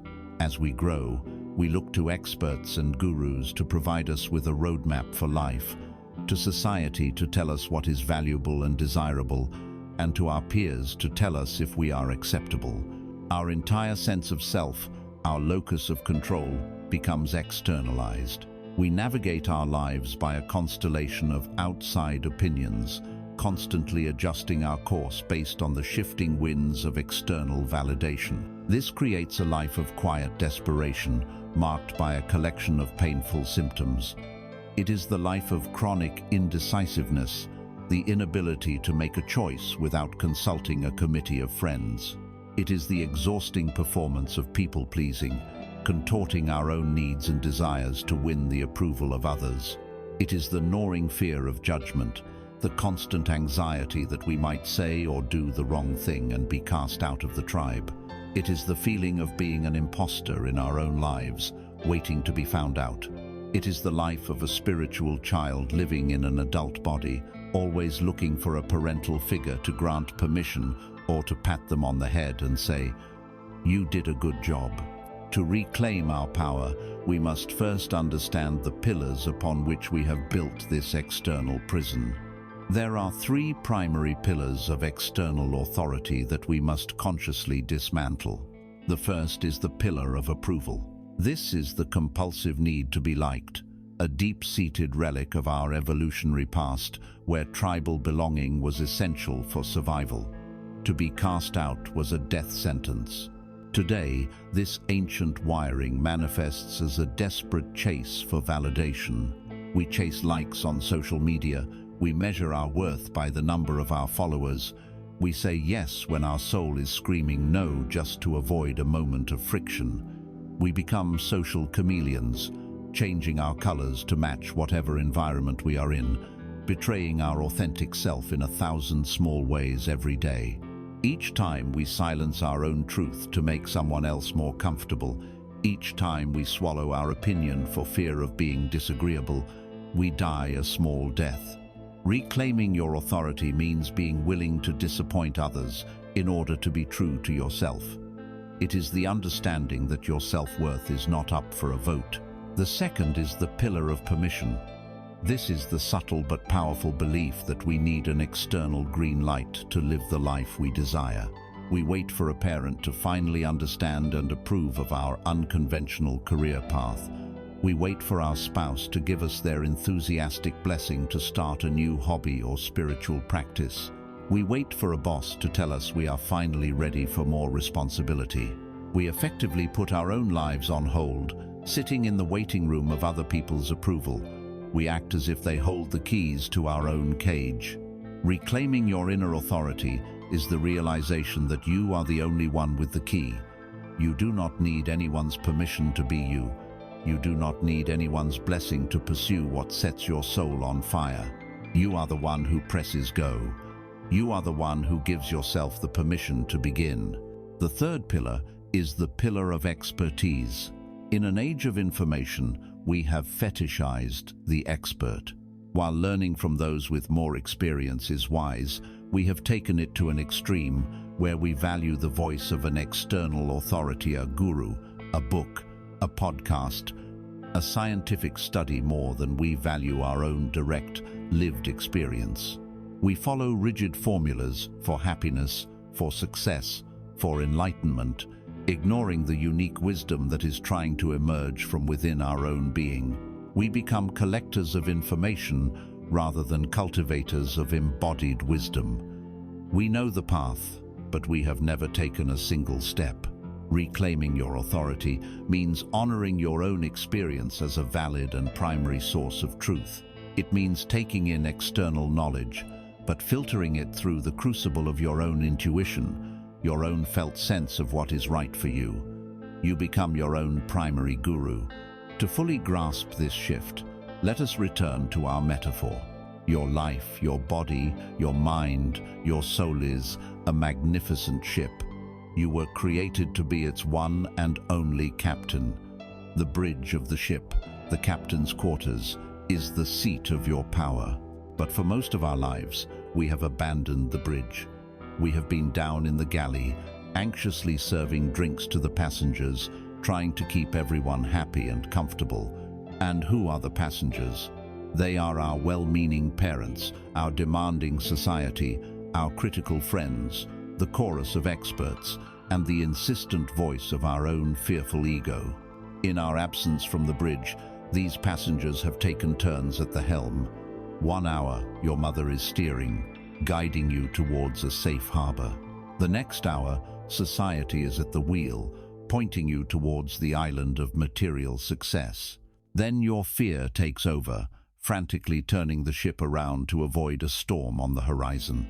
With a new navigator every few hours, the journey is chaotic, stressful, and utterly inefficient. The ship veers wildly. It changes course based on conflicting maps. It goes in circles. It is a deeply unsatisfying journey because it is not your journey.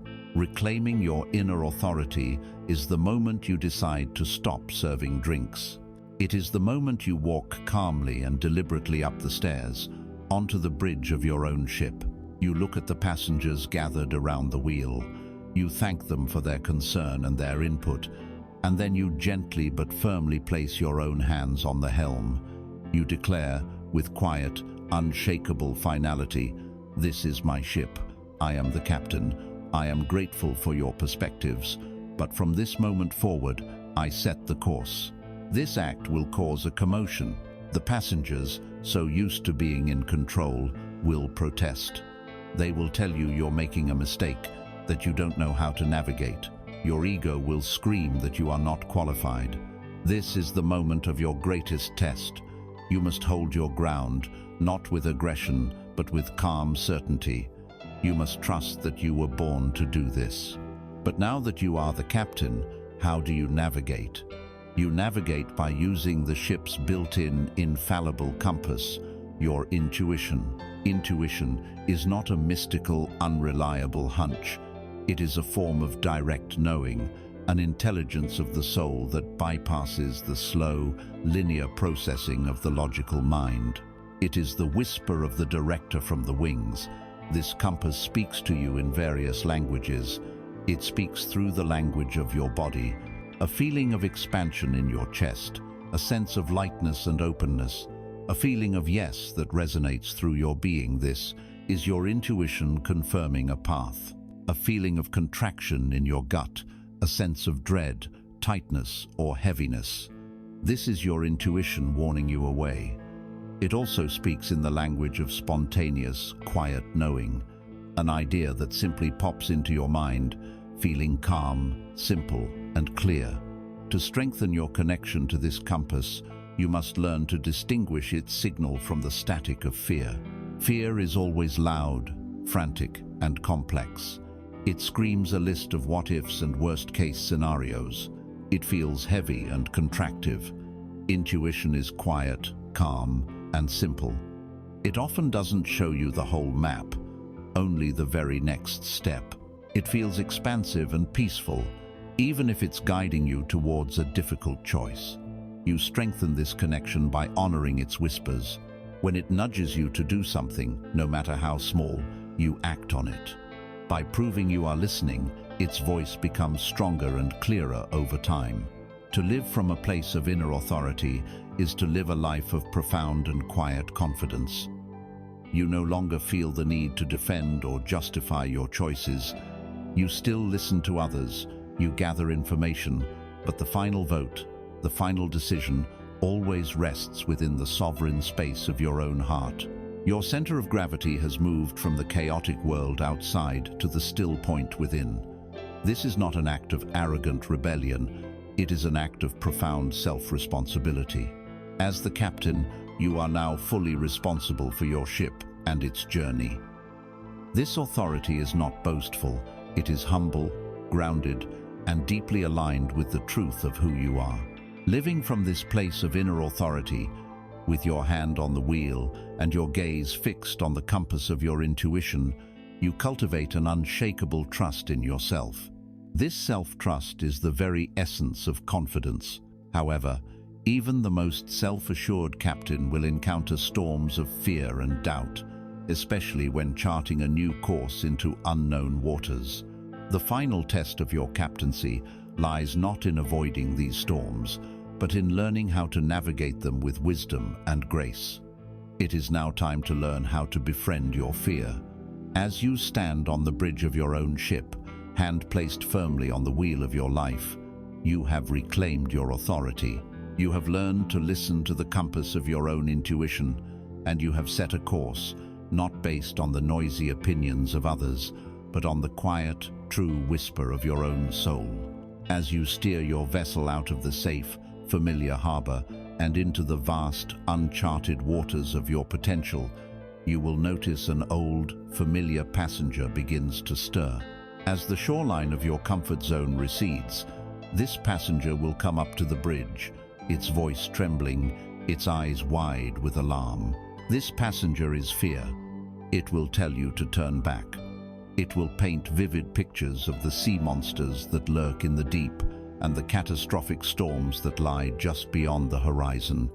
It will tell you that you are not ready, that you are not capable, that this new course is a terrible mistake. Your first test as captain is not to avoid this passenger, but to fundamentally change your relationship to it. For most of your life, you have believed that the presence of fear is a stop sign. You have believed it is a signal that you are on the wrong path, a warning of imminent failure or danger. The truth is precisely the opposite. Psychological fear, the fear of rejection, of failure, of uncertainty, of being truly seen, is not a signal to stop. It is a compass pointing directly toward your own growth. It is an unerring indicator that you are standing at the very edge of your limitations and that your soul is inviting you to take a step beyond them. The goal is not a fearless life. Such a life would be small and stagnant. The goal is to become so courageous that you are willing to act in spite of your fear. It is crucial to distinguish between the two faces of fear. The first is instinctual, survival fear. This is the fear that flares up when you are faced with a real and immediate physical threat: a speeding car, a dangerous animal, a crumbling cliff edge. This fear is a biological ally. It is a brilliant, lightning-fast calculation made by the oldest part of your brain to protect your physical body. This fear is a signal to stop, to run, to fight. We listen to this fear. We honor its wisdom. But this is not the fear that holds us back from living our fullest lives. The fear that clips our wings is the second kind, psychological fear. This is the fear of things that are not actually happening. It is a projection of the mind into a negative future. It is the fear of what might happen if you give the speech, if you start the business, if you ask for the date, if you tell your truth. This fear is not about protecting your body, it is about protecting your ego. The ego, your constructed sense of self, is terrified of change, of the unknown, of anything that might threaten its current identity. It fears its own dissolution. This psychological fear is the guardian of your comfort zone, and learning to befriend it is the key to your liberation. Imagine that everything you truly desire in life, deeper love, authentic self-expression, your soul's purpose, profound freedom, is a magnificent treasure locked away in a hidden cave. There is only one path to this cave, and standing directly in the center of that path is a colossal, terrifying dragon. This dragon is your fear. Its scales are the physical sensations of anxiety in your body. Its fiery breath is the stream of catastrophic what-if thoughts your mind produces. Its deafening roar is the voice of your own inner critic, telling you that you are an imposter who will surely fail. Faced with this terrifying sight, most people do the seemingly logical thing. They turn around and run. They go back to the familiar, predictable village of their comfort zone. They decide the treasure wasn't that important after all. And for the rest of their lives, they tell stories about the fearsome dragon that blocked their path, never realizing the dragon's true nature. The path of the hero, the path of the conscious captain, is different. You acknowledge the dragon. You feel the tremor of fear in your limbs. You hear its terrible roar, and you take a step towards it anyway. And then another. This is the act of courage. Courage is not the absence of fear. It is the willingness to move forward even when fear is present. And here is the great secret of the universe. The dragon is a phantom. It is an illusion projected by your own mind to test your resolve, to measure your desire for the treasure. The closer you walk towards it, the more you hold your nerve, the more transparent it becomes. Its fire has no heat. Its roar is just an echo. When you are standing right in front of it, you realize you can walk right through it. The moment you pass through the space where the dragon seemed to be, it vanishes completely, and the path to the treasure lies open before you. Every time you face a fear and act anyway, you are walking through a phantom dragon and claiming a piece of your treasure. This process of befriending fear can be learned and practiced. It begins with turning towards the fear instead of running away. When you feel its familiar chill, your first step is to simply acknowledge its presence without judgment.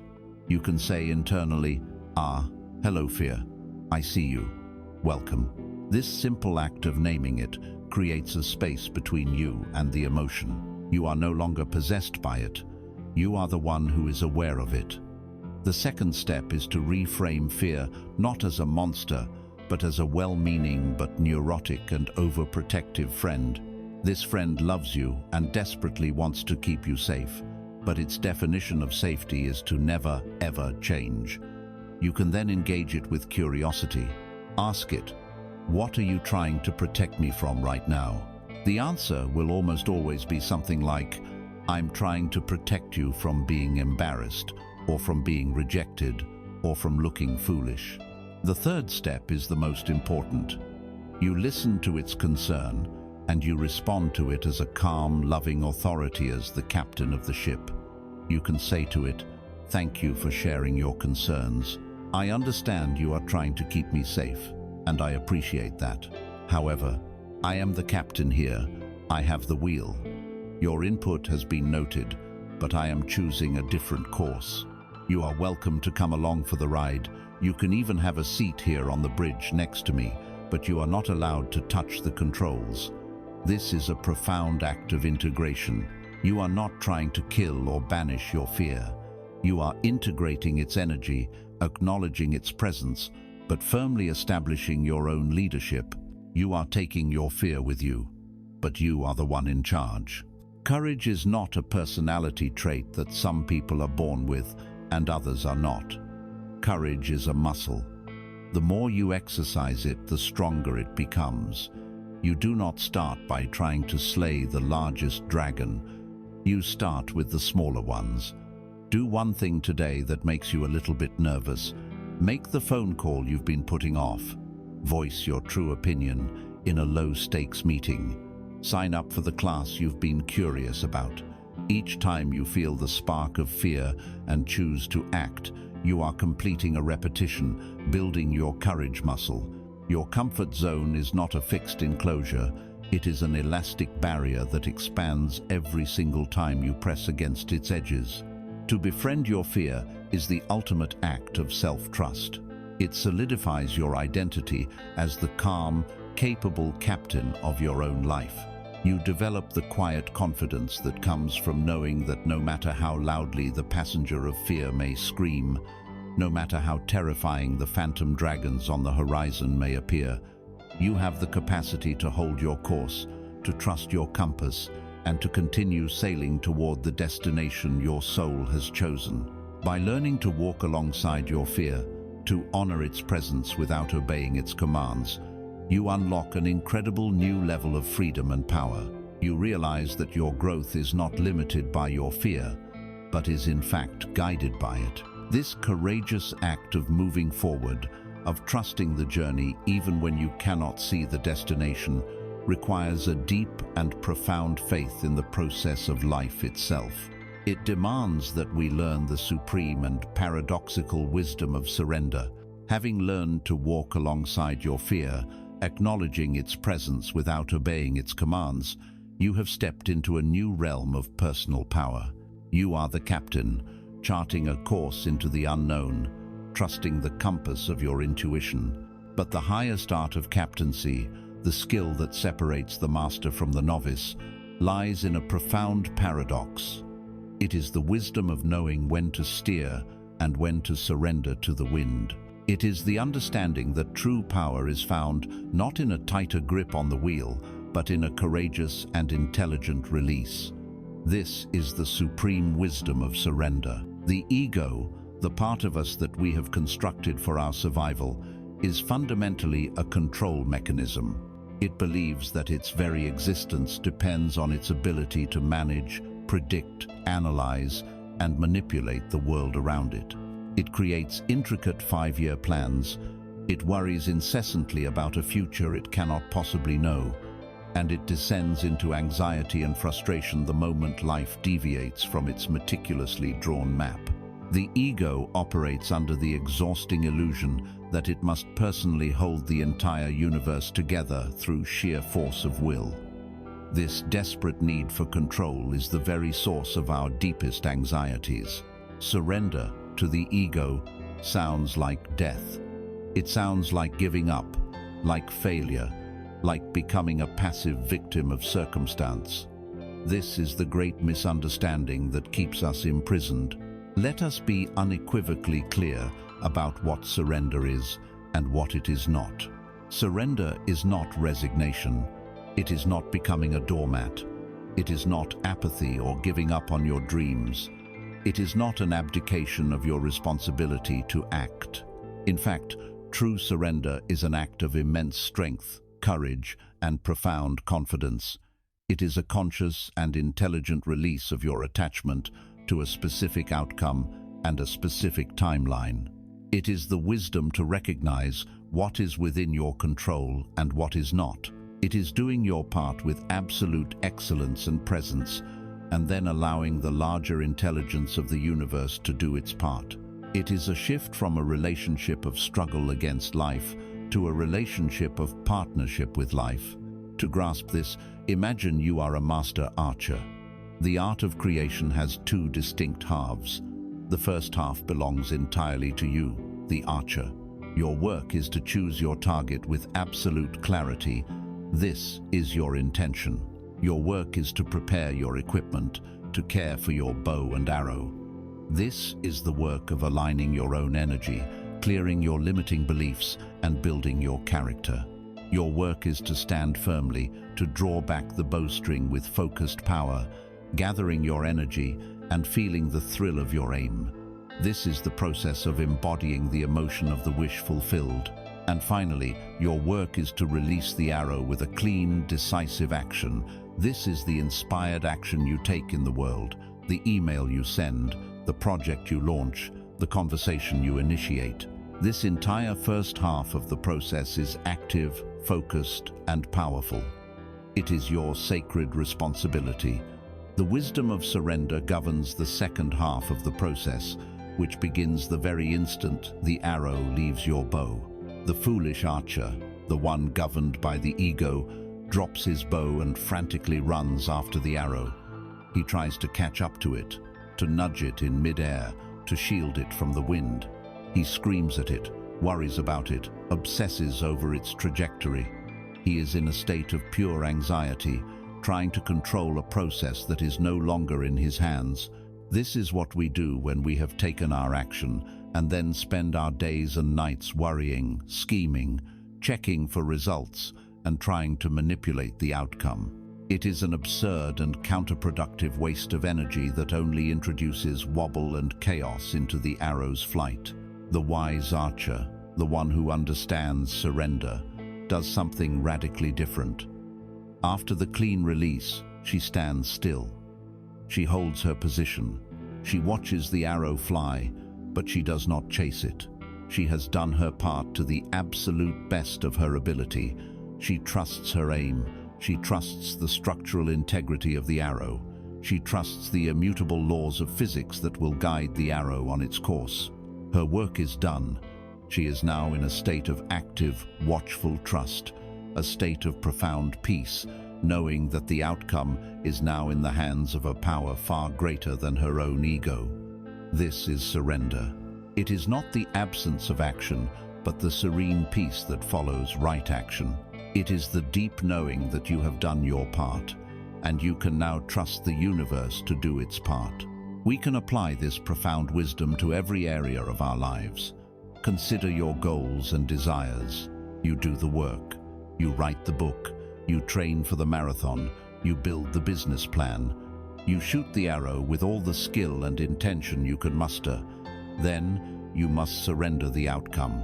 Perhaps the book doesn't become a bestseller, but a single person reads it and it changes their life, or it connects you to a community that becomes your new family. Perhaps you don't win the marathon, but the discipline of training transforms your health and character in ways you never imagined. Surrender is the trust that even if you don't get the specific outcome you envisioned, the universe may be delivering something even better, something more aligned with your soul's true purpose. It is the wisdom to be committed to your intention, but flexible in its form of manifestation. A powerful mantra for this practice is, I am open to this, or something greater. Consider your relationships with other people. Our greatest suffering in relationships comes from our futile attempt to control others, to make them see our point of view, to get them to change, to elicit a specific emotional reaction from them. This is like trying to steer someone else's arrow after it has already been shot. It is a violation of their sovereignty and a guaranteed path to your own frustration. Surrender in relationships means you focus only on your side of the equation. You show up as your most authentic, loving, and honest self. You speak your truth with kindness. You set your boundaries with clarity. You are the best archer you can be, and then you must surrender the outcome. You must allow the other person the dignity of their own path, their own feelings, their own choices. You release them to their own journey, knowing you cannot walk it for them. This is the only way to find peace in your connections with others. And finally, we must learn to surrender our past and our future. To surrender the past is to fully accept what has happened, to stop fighting a war with history. It is the realization that you cannot control what is already done, and so you release your grip, unchaining yourself from its weight. To surrender the future is to release the obsessive need to know and manage what is to come. It is to trust that by being fully present, by taking the next right step with integrity and intuition, the future will unfold in perfect order. It is the replacement of chronic anxiety with a deep and abiding trust in the flow of life. The practice of surrender begins by noticing its opposite, resistance. Resistance has a physical feeling. It is tightness in your jaw, tension in your shoulders, a clenched feeling in your stomach, shallow breathing. It is the mental state of obsessive thinking, planning, and worrying. When you notice these sensations, they are a red flag from your body telling you you are trying to control something that is outside of your control. The moment you notice this, you can begin to practice surrender. Consciously unclench your jaw, drop your shoulders away from your ears. Take one long, slow, deep breath, and on the exhale, imagine you are physically letting go of the rope in a tug-of-war with reality. This physical release sends a powerful signal of safety to your entire nervous system, making the mental and emotional release possible. You can use a mantra in these moments. Silently repeat, "I have done my part. The rest is not my responsibility." Or, "I release this situation to a wisdom greater than my own." To surrender is not a sign of weakness. It is the ultimate expression of human strength. It is an act of confidence so profound that you no longer need the ego's frantic machinations to feel safe. It shows that you trust yourself, you trust your aim as the archer, and you trust the universe to meet your arrow with grace. To live this way is to be unburdened. It is to experience a lightness of being, a freedom from the heavy weight of the world you thought you had to carry on your shoulders. You move through life with a newfound ease, flowing with change instead of fighting it. Living in this state of surrendered trust, where you act with clear intention and then gracefully release the outcome, you begin to experience a new kind of inner wealth, a well-being that is no longer dependent on external events. This brings us to the very pinnacle of our journey into confidence, the profound and liberating realization of your own intrinsic, unconditional worth. As you learn to live in a state of surrendered trust, releasing your anxious grip on the outcomes of your life, you begin to experience a new kind of inner wealth. It is a quiet sense of well-being that is not dependent on your circumstances. It is a peace that persists whether the sun is shining or the storm is raging. This is the peace that comes from detaching your identity from what happens to you. Now, we arrive at the final and most profound liberation in our journey toward confidence. We must break the last and heaviest chain, the chain that links our very worth to our performance, our achievements, and the opinions of others.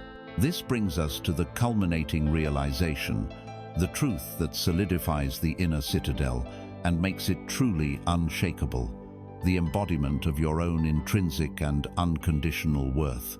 From the moment we could understand language, we were initiated into a painful and exhausting game. Let us call it the conditional worth game. The rules are simple. Your value as a person is not a given. It is a prize to be won. You are worthy if you get good grades. You are worthy if you have a successful career. You are worthy if you are attractive, popular, or wealthy. You are worthy if you are a good parent, a good partner, a productive member of society.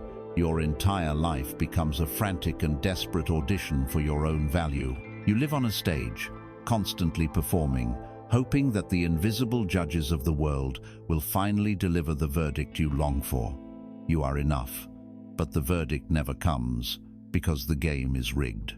It is designed to keep you striving, to keep you performing, forever seeking a prize that was never outside of you in the first place. Today, right now, we are going to stop playing. The central liberating truth is this: your worth is not a prize to be won, but a fundamental fact to be realized. It is unconditional, it is absolute, it is your divine birthright. The ego, which can only understand the world through measurement and comparison, creates a terrible accounting error.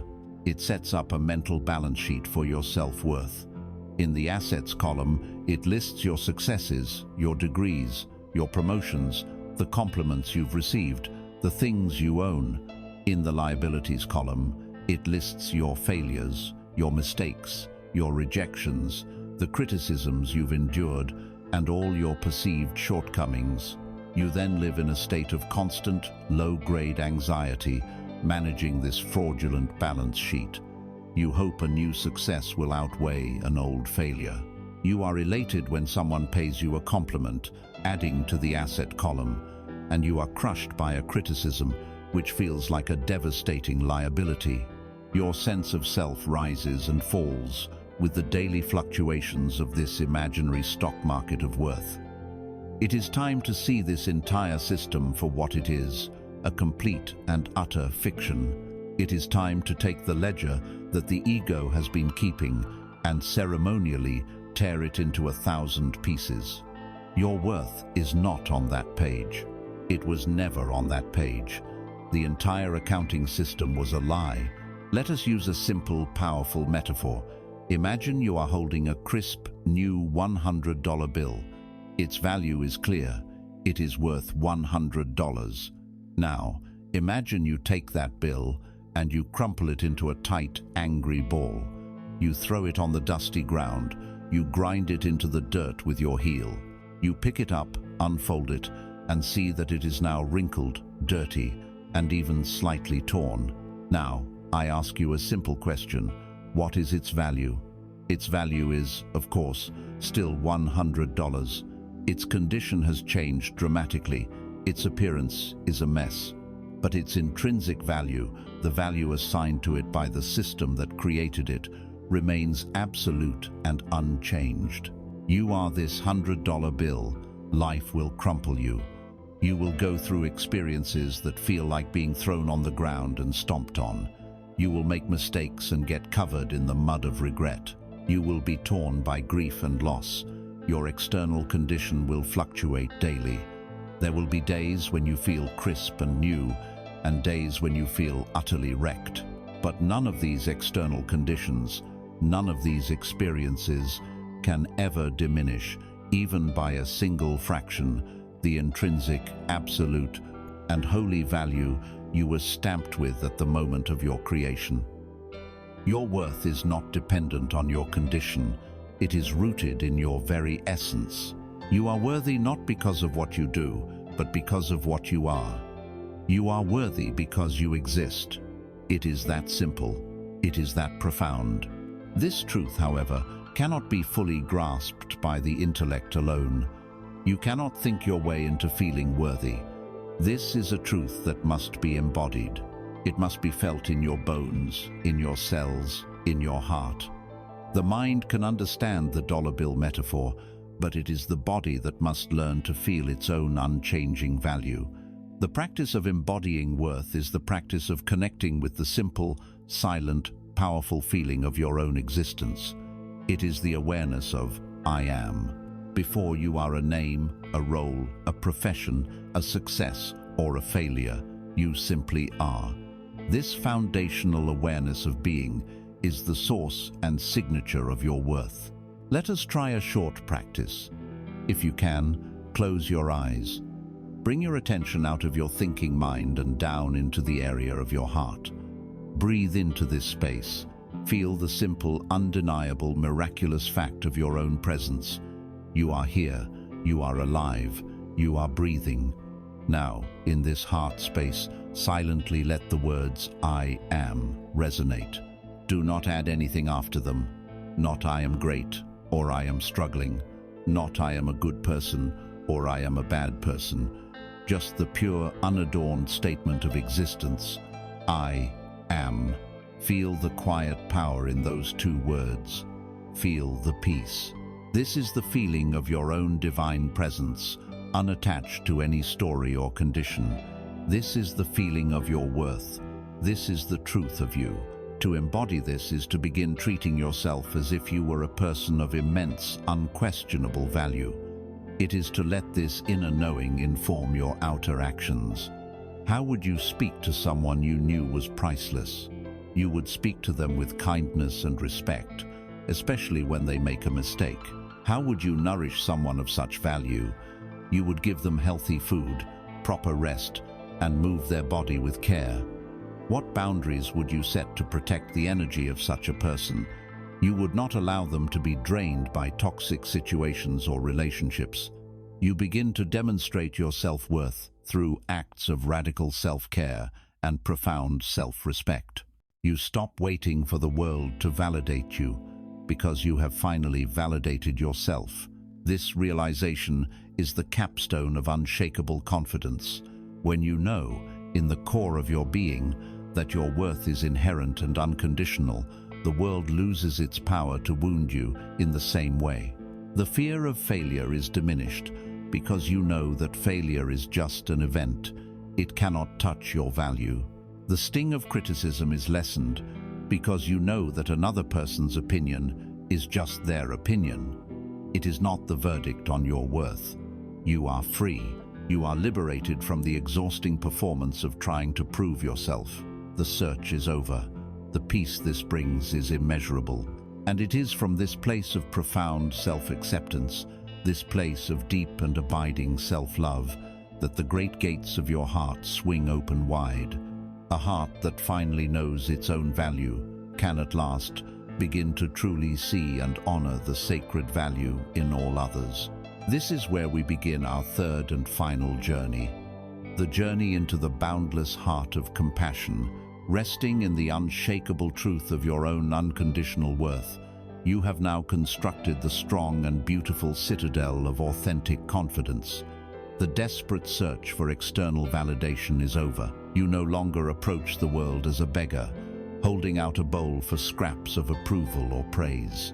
You now stand on the solid ground of your own being, a sovereign in your own inner kingdom. From this new and elevated vantage point, your perspective naturally begins to expand. A heart that is no longer preoccupied with its own perceived deficiencies is finally free to truly see the world around it. Your inner citadel ceases to be a fortress designed to keep the world out. It becomes a lighthouse, a stable tower from which you can radiate your light and compassionately observe the vast ocean of humanity. This is where we begin our third and final journey. The journey into the boundless, interconnected heart of compassion. It begins with a fundamental shift in how you perceive every single person you meet. We must move beyond the illusion that our relationships are primarily for getting something, for getting love, security, pleasure, or validation. The highest purpose of relationship on the spiritual path is not to get, but to see. Every human being you encounter is a sacred mirror, held up to you by the universe for the purpose of your own awakening. Your most intimate partner, your most challenging family member, your closest friend, your most frustrating colleague, and the anonymous stranger you pass on the street, each one is a divine reflection, offering you a priceless opportunity to see yourself more clearly. Life is not a random series of encounters. It is a sacred hall of mirrors, custom designed for the evolution of your soul. To walk through this hall with awareness is to transform every interaction from a potential conflict into an opportunity for profound healing and growth. These mirrors reflect two kinds of images back to us. The first are the mirrors of light. You meet someone and feel an immediate sense of resonance, admiration, and connection. You are drawn to their kindness, their courage, their creativity, their wisdom, or their joy. When this happens, understand that you are not just seeing their beauty, you are seeing a reflection of your own. The qualities you admire in them are qualities that already exist within you, perhaps fully expressed, or perhaps lying dormant as untapped potential. This beautiful mirror is an invitation from the universe to recognize and own your own light more fully. It affirms the magnificence you have just begun to claim for yourself. More often, however, our greatest growth comes from the second kind of mirrors, the triggering mirrors. These are the people who irritate us, anger us, frustrate us, or make us feel uncomfortable. Our egoic mind is quick to label these people as difficult, wrong, or bad. We see them as the source of our discomfort. But the wisdom of the mirror shows us a deeper truth. These challenging people are our most powerful spiritual teachers. The intense emotional charge they ignite within us is a signal. They are holding up a mirror to an unhealed, unacknowledged, or unloved part of our own psyche. The invitation of this triggering mirror is not to judge or change the other person, but to turn our gaze inward with courageous curiosity and ask, what part of me is this person reflecting that I have not yet made peace with? These triggering reflections generally take two forms. The first is the mirror of projection. We project onto others the qualities within ourselves that we have disowned or repressed, the parts of us that live in our shadow. For instance, if you were taught that anger is an unacceptable emotion, you may have repressed your own anger deep into your subconscious. You will then be intensely triggered by angry people. Their freedom to express an emotion you have forbidden in yourself feels like a personal affront. Their anger is mirroring the caged anger within you. Or perhaps you pride yourself on being highly disciplined and in control. You might find yourself infuriated by people you perceive as chaotic or free-spirited. Their spontaneity mirrors a part of you that longs for freedom from your own rigid self-control. What we judge most harshly in others is very often a direct clue to a part of ourselves that is begging for integration. The work is not to fix them, but to use their reflection as a map to find and reclaim the lost fragments of your own soul. The second form is the mirror of the wound. This is when another person's behavior, often completely unintentionally, perfectly touches upon one of your core wounds from the past. A boss who doesn't listen to your idea in a meeting might trigger a deep, old feeling of being unheard and invisible from your childhood. A partner who needs space might reactivate a profound fear of abandonment. In these moments, the other person is simply an actor who has stumbled onto the stage of your life and is unknowingly reading a line from one of your oldest, most painful scripts. The ego's reaction is always to blame the actor. You hurt me, you made me feel this way. But the soul's wisdom invites you to look beyond the actor and at the script itself. It is an opportunity to use the energy of the present moment trigger to bring healing light and compassionate awareness to the original, much older wound. You realize that the immense pain you are feeling is not about this person. It is a ghost from your past that has been stirred. The practice of living with this understanding is the practice of conscious mirror gazing. When you find yourself in an interaction, especially a charged one, you can begin an internal inquiry. First, as always, bring awareness to your body. What am I feeling right now, and where is it in my body? Second, identify the charge. What specific quality or action in this person is affecting me so strongly? Third, look for the projection. Where is this exact quality also present in me? Or where do I secretly wish I had permission to be more like that? Fourth, look for the wound. What does this situation remind me of? Is this feeling familiar? When have I felt this way before? This process shifts you instantly from a state of unconscious blame to a state of conscious self-discovery. The energy moves from outward accusation to inward curiosity. You begin to see that others are not doing things to you. They are doing things, and you are having a reaction that is a rich source of information about your own inner landscape. A feeling of profound gratitude can even arise for the person who triggered you, for you realize they have just handed you a key to your own freedom. Ultimately, as you become more practiced at this, you begin to see through a third and final mirror, the mirror of divine essence. In moments of deep presence, when your own inner citadel is calm, and you are resting in the truth of your own worth. You can look at another human being and see beyond all the layers. You see past their personality, their ego, their defenses, and your own projections. For a fleeting, grace-filled moment, the mirror becomes perfectly clear, and in it, you glimpse the same precious divine spark, the same I am presence that you have discovered within yourself. You recognize the same light, the same consciousness, inhabiting a different form. To see this is the beginning of the end of the illusion of separation. You realize that the other is a convenient fiction. There is only one of us here, appearing in countless different forms. This realization is the fertile soil from which true compassion grows. It is not pity. It is not feeling sorry for someone. It is the shared understanding of our common journey, our common wounds, and our common indestructible divinity. It is the peace that comes from seeing yourself in the world and the world in yourself.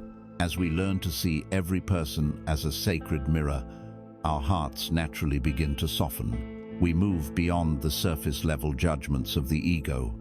But to truly deepen our compassion, we must learn to look even further, to see past the often difficult masks and protective armor that people wear.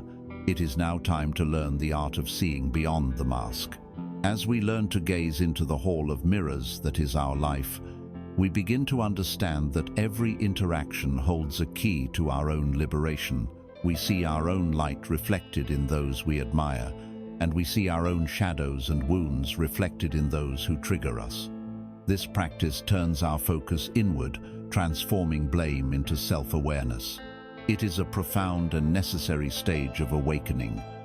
But to evolve into the boundless heart of compassion, we must now learn to perform another, equally profound, act of perception.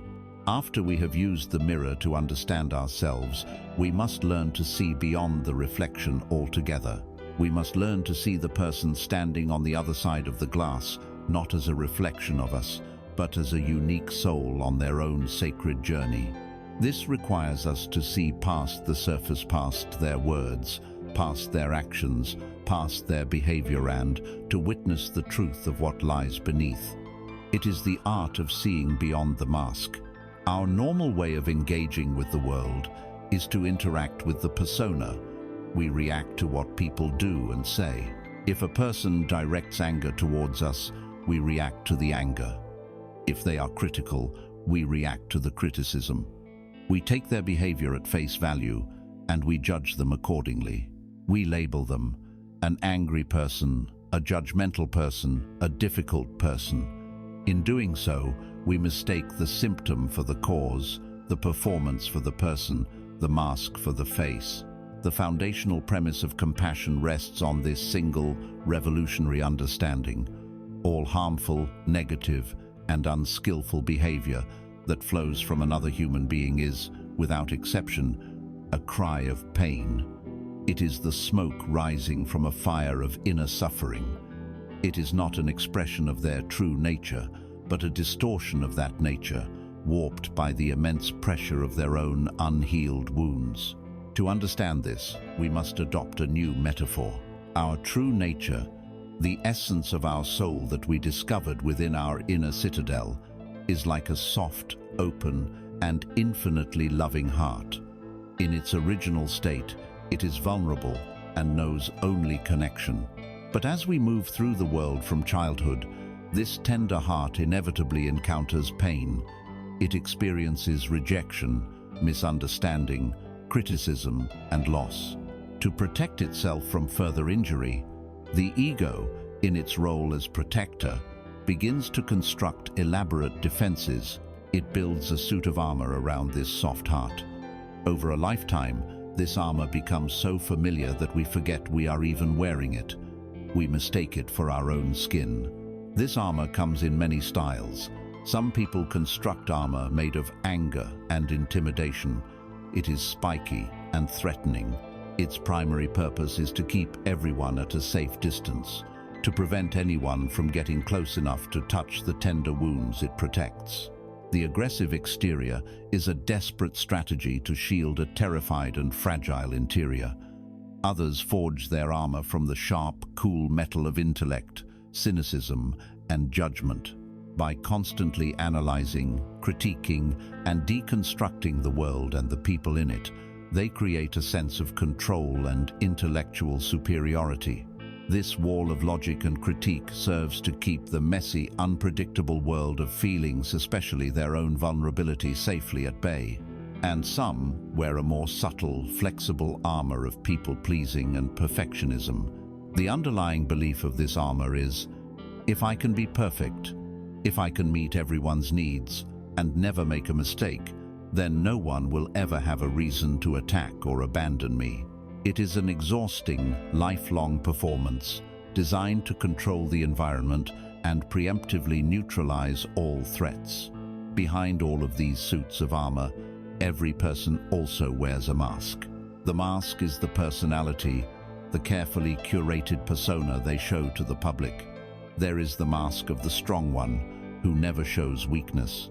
The mask of the funny one, who uses humor to deflect from any real intimacy. The mask of the indifferent one, who pretends not to care about anything to avoid the pain of disappointment. These masks are tools of concealment, designed to hide the truth of what is really going on inside. A soft, vulnerable heart, clad in heavy armor, peering out at the world and hoping for love, but terrified of being hurt again. Compassion, in its most practical form, is a practice of translation.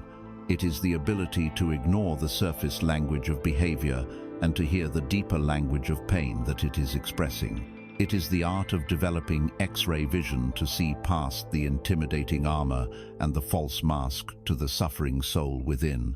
Let us learn to translate. When a person directs anger towards you, the ego hears an attack. You are wrong. You are inadequate. It immediately raises its own defenses. The compassionate heart, however, practices a different kind of listening. It hears the cry for help hidden beneath the rage. It translates the anger into its true meaning. I feel powerless right now. I am afraid. I feel deeply hurt and unseen. Anger is almost always a secondary emotion, a bodyguard for a more vulnerable feeling. To see the fear or hurt behind the anger is to see the truth. When you are met with judgment and criticism, the ego hears a verdict. You are not good enough. The compassionate heart hears a confession. I am deeply insecure about my own worth. My own inner critic is so relentless that the only way I can find a moment of relief is to project that criticism outward onto you. By finding fault in you, I feel momentarily superior, which distracts me from the gnawing emptiness I feel inside. The sharpest critics are always crying out about their own inner poverty. When you encounter arrogance and boasting, the ego hears the claim, I am better than you. The compassionate heart hears the desperate childlike plea, please see me. Please tell me I matter. I am terrified that if you strip away my accomplishments and my possessions, you will discover that I am nothing at all. The boasting is the mask. The terror is the truth. When you deal with a controlling person, the ego hears a command. You must do as I say. The compassionate heart hears the terrified whisper, my inner world is in utter chaos. I feel so out of control inside that I must frantically try to control my outer world. Your actions, the schedule, the detail stove feel even a semblance of safety. Their need to control you is a direct reflection of their inability to find peace within themselves. To see the world in this way requires a profound inner shift, one that is only possible when you yourself are grounded in the peace of your inner citadel. It is impossible to offer this kind of spacious compassion if you are in a state of personal reactivity. Therefore, the practice of seeing beyond the mask always begins with you. When confronted with difficult behavior, you must first enact the sacred pause. You must anchor yourself in your own body, feel your own breath, and manage your own trigger. You must see the reflection in the mirror first, so that you can then have the capacity to see the person behind it. Once you are in that calm, observant space, you can shift your inner inquiry. Instead of the ego's question, "What is wrong with this person?" you ask the soul's questions. What might this person be afraid of in this moment? What old wound in them might be speaking right now? Knowing that this person, just like me, is fundamentally trying to find happiness and avoid suffering. How can I see their current behavior not as an attack, but as a deeply flawed strategy to meet a legitimate need for safety, for worth, for control? A particularly powerful practice is to try and visualize the person who is upsetting you as a small, frightened child of 5 or 6. See their current adult face fade away, and in its place, see the face of a bewildered, scared child who is just trying their best to navigate a confusing world. What would that child need? Not your anger, not your judgment. They would need your patience, your kindness, your understanding. In that moment of seeing the child within the adult, judgment dissolves and the heart naturally softens. This is the birth of compassion. This internal practice does not mean you must subject yourself to harmful behavior. Seeing the pain behind an abusive act does not mean you must endure the abuse. You may still need to set a powerful boundary. You may still need to walk away, but you do so from a place of calm, clear-seeing compassion, not from a place of reactive hatred. You protect yourself without needing to condemn them. The inner energetic shift is the entire practice. To see beyond the mask is to discover the common ground of our shared being. It is the realization that we are all, in our own ways, wearing some kind of armor. We are all carrying invisible wounds. We are all fighting a hard battle that others know nothing about. We are all just trying our best with the tools and the awareness we have in this moment. This perspective makes it impossible to maintain the illusion of the other, the enemy. It dissolves the story of separation that the ego loves to tell. You see that their struggle is your struggle. Their fear is your fear. Their longing for love is your longing for love. Seeing the hidden pain in all beings is the ultimate act of love. It allows us to meet this wounded world not with more judgment and conflict, but with a softened, open, and healing heart. This outward compassion, however, is only sustainable if it is drawn from a deep and overflowing well. The source of all compassion for others must ultimately be found in the courageous and often difficult practice of turning this same loving gaze back upon ourselves. We must now learn the art of self-compassion. Having learned to see beyond the mask, to witness the hidden pain and fear that drives the difficult behavior of others, you have cultivated a profound, empathetic heart. You have developed an X-ray vision that allows you to look at a person's anger and see their powerlessness, to look at their judgment and see their insecurity. This is a beautiful and sacred way to meet the world. But this outward-facing compassion, as noble as it is only sustainable if it is drawn from a deep and constantly replenished wellspring. If you give water to every thirsty person you meet while your own well is dry, you will eventually collapse from spiritual dehydration. This leads to burnout, resentment, and a cynicism that closes the very heart you worked so hard to open. The great spiritual journey now requires a courageous inversion. We must turn this powerful, gentle, and understanding gaze, which we have learned to offer so generously to the world, back upon the one person who needs it most, and who has often received it the least, ourselves. It is time to master the gentle and revolutionary art of self-compassion. For most of us, our inner world is not a place of kindness. It is governed by a relentless inner critic. This voice is our constant companion, a harsh internal narrator who documents our every mistake and shortcoming. It is the voice that whispers, "You idiot, why did you do that?" after a simple error. It is the voice that screams, "You are a failure," after a disappointment. It is the voice that constantly compares you to others, always concluding that you are falling short. You should be further along by now. You should be better than you are.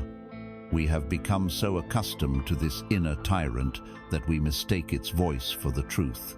Consider this.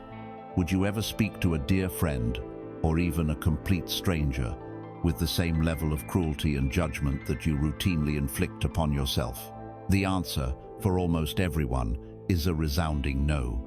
We would offer a friend encouragement, understanding, and forgiveness. Yet for ourselves, we offer only condemnation. This internal cruelty is a hidden epidemic, the source of so much of our anxiety and depression. To heal this, we must first understand the critic's motivation. Your inner critic is not inherently evil. In a strange and distorted way, it believes it is trying to help you. It is often the internalized voice of a critical parent, a demanding teacher, or a harsh societal standard. It operates on the flawed belief that if it berates you mercilessly, it can whip you into shape. It thinks that by shaming you for past mistakes, it can prevent you from making future ones. It believes that self-flagellation is the path to self-improvement. But this is a profoundly misguided strategy, rooted in fear. The true result of the inner critic is not motivation, it is paralysis. Its constant attacks do not make you stronger. They fill you with shame, erode your confidence, and make you terrified of taking risks, lest you fail and invite another barrage of self-abuse. Self-compassion is the direct and powerful antidote to this inner tyrant. It is the voice of a loving friend that you learn to cultivate within yourself.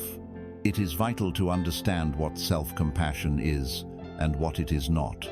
It is not self-pity. Self-pity is a passive and disempowering state of poor me, where we become lost and identified with our problems. Self-compassion is an active and empowering response to suffering. It acknowledges the pain and asks, I am suffering right now. What can I do to care for and comfort myself in this moment?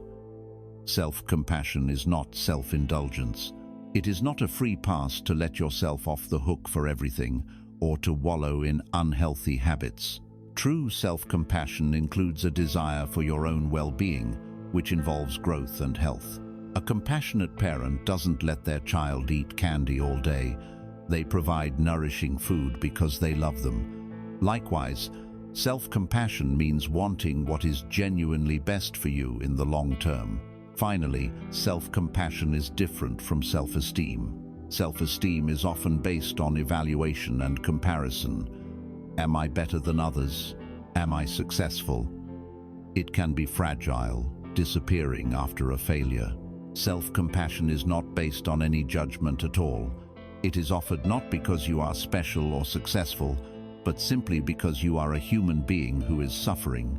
It is a constant and stable source of support that is there for you precisely when you fail and feel you need it most.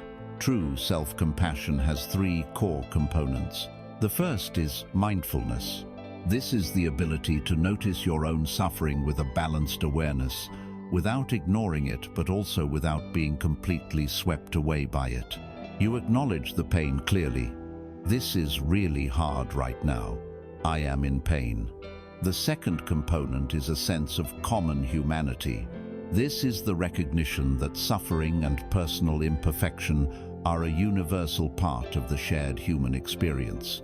Instead of feeling isolated by your pain, why is this only happening to me?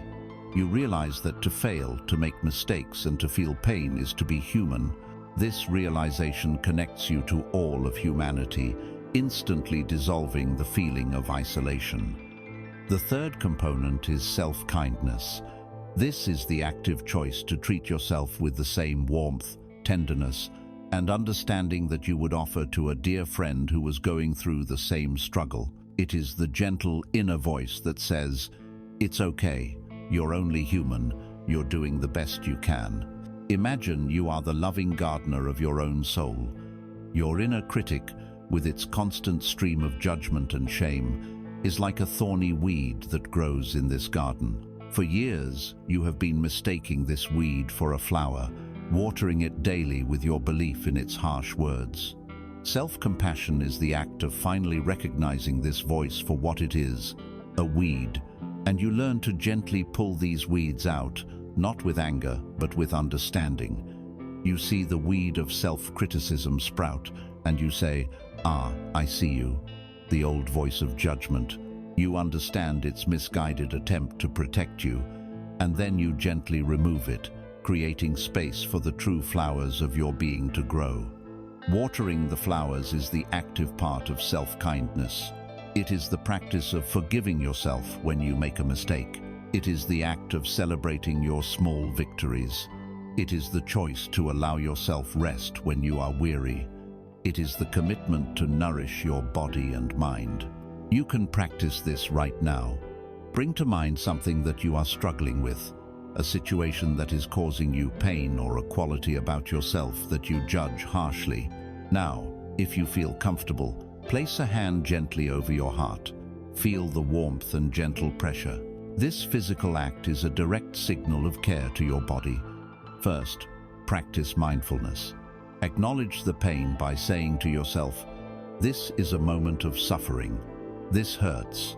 Second, connect to your common humanity.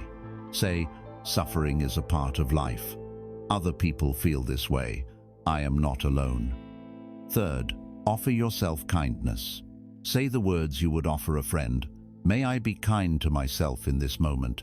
May I give myself the compassion that I need. May I be patient with myself as I learn and grow." Just sit with that feeling for a moment. This is the practice. It is simple, profound, and it can change your entire inner world. To practice self-compassion is to fill your own well. It is to become your own source of love, approval, and comfort. When your own well is full to the brim, you can offer compassion to others endlessly, because you are giving from your overflow, not from your essence. It is the ultimate embodiment of your unconditional worth, because you are finally treating yourself like the priceless masterpiece you have always been. This gentle, loving, and forgiving relationship you cultivate with yourself becomes the unshakable foundation for all your other relationships. As you learn to bathe your own wounds in the healing waters of self-compassion, you find that the grip of past hurts begins to loosen. The shame and resentment you hold towards yourself for past mistakes begins to dissolve. This newfound ability to forgive yourself naturally and gracefully opens the door to the final, most liberating act of the compassionate heart, the choice to forgive others. This is the key that unlocks the last gate of the inner citadel and sets you, and everyone around you, completely and utterly free. As you learn to bathe your own imperfections in the healing waters of self-compassion, a remarkable alchemy begins. The inner critic's voice grows quieter, replaced by a gentle encouragement. The shame you held for past mistakes starts to lose its density, its power over you.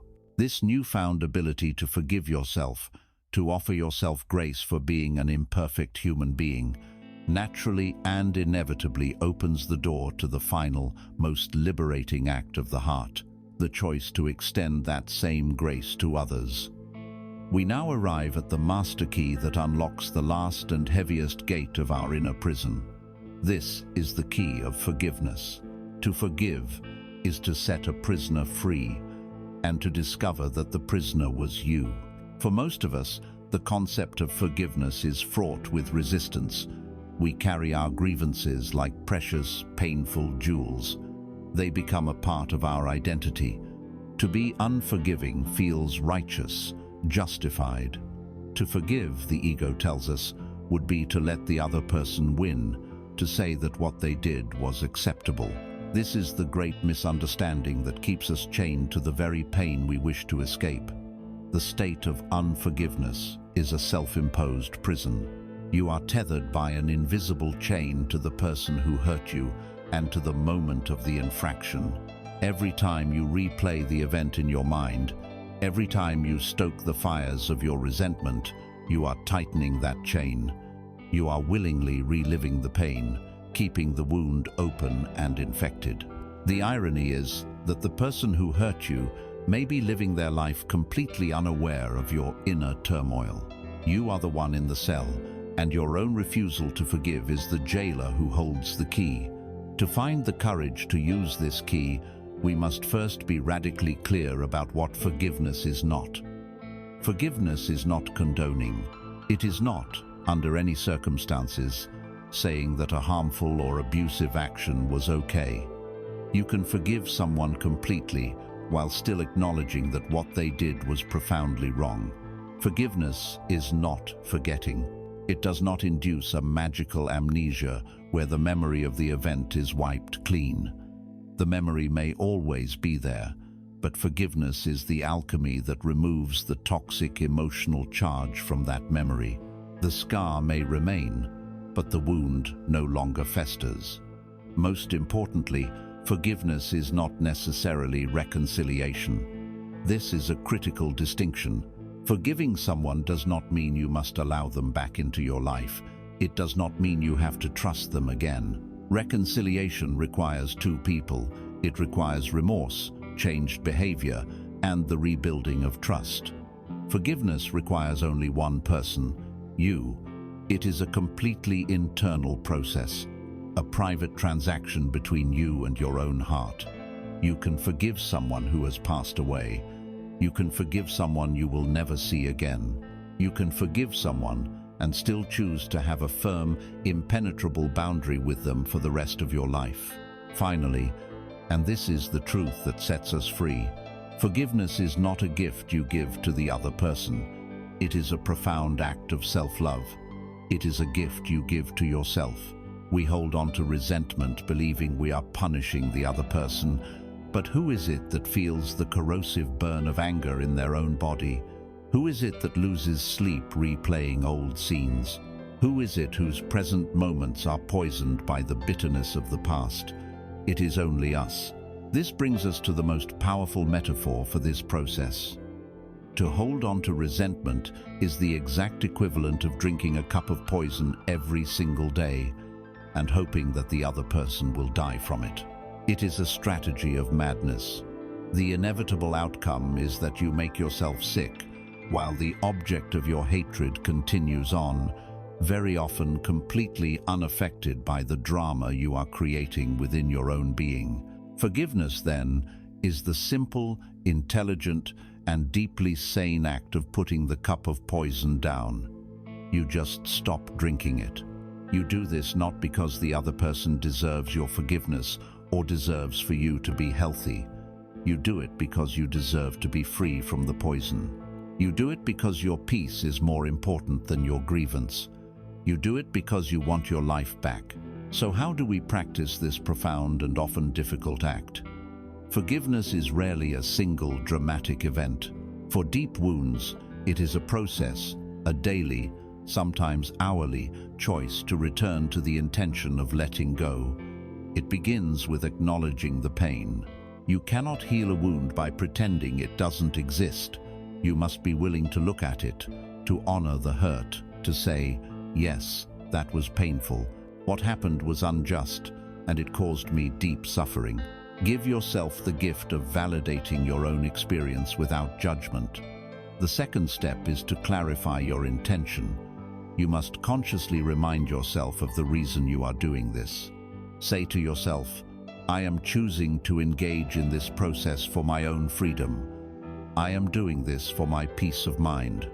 My well-being is the goal. The third step is the heart of the matter. You must release the debt. Forgiveness is a form of accounting. It is the belief that the person who hurt you now owes you something. They owe you an apology, an act of penance, or some form of repayment for the pain they caused. You are holding them as an emotional debtor, and you are the debt collector. Forgiveness is the sovereign act of canceling that debt. You look at the ledger in your mind, and you consciously choose to write paid in full.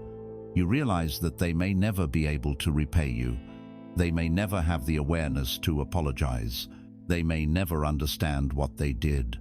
You choose to stop waiting.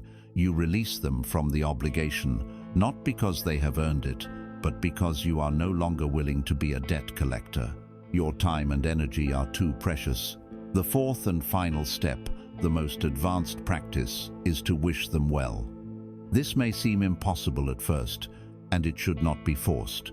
But as your heart heals, you may find the capacity for this final release. To wish an enemy well is the ultimate act of liberation, because it completely severs the energetic cord of negativity between you.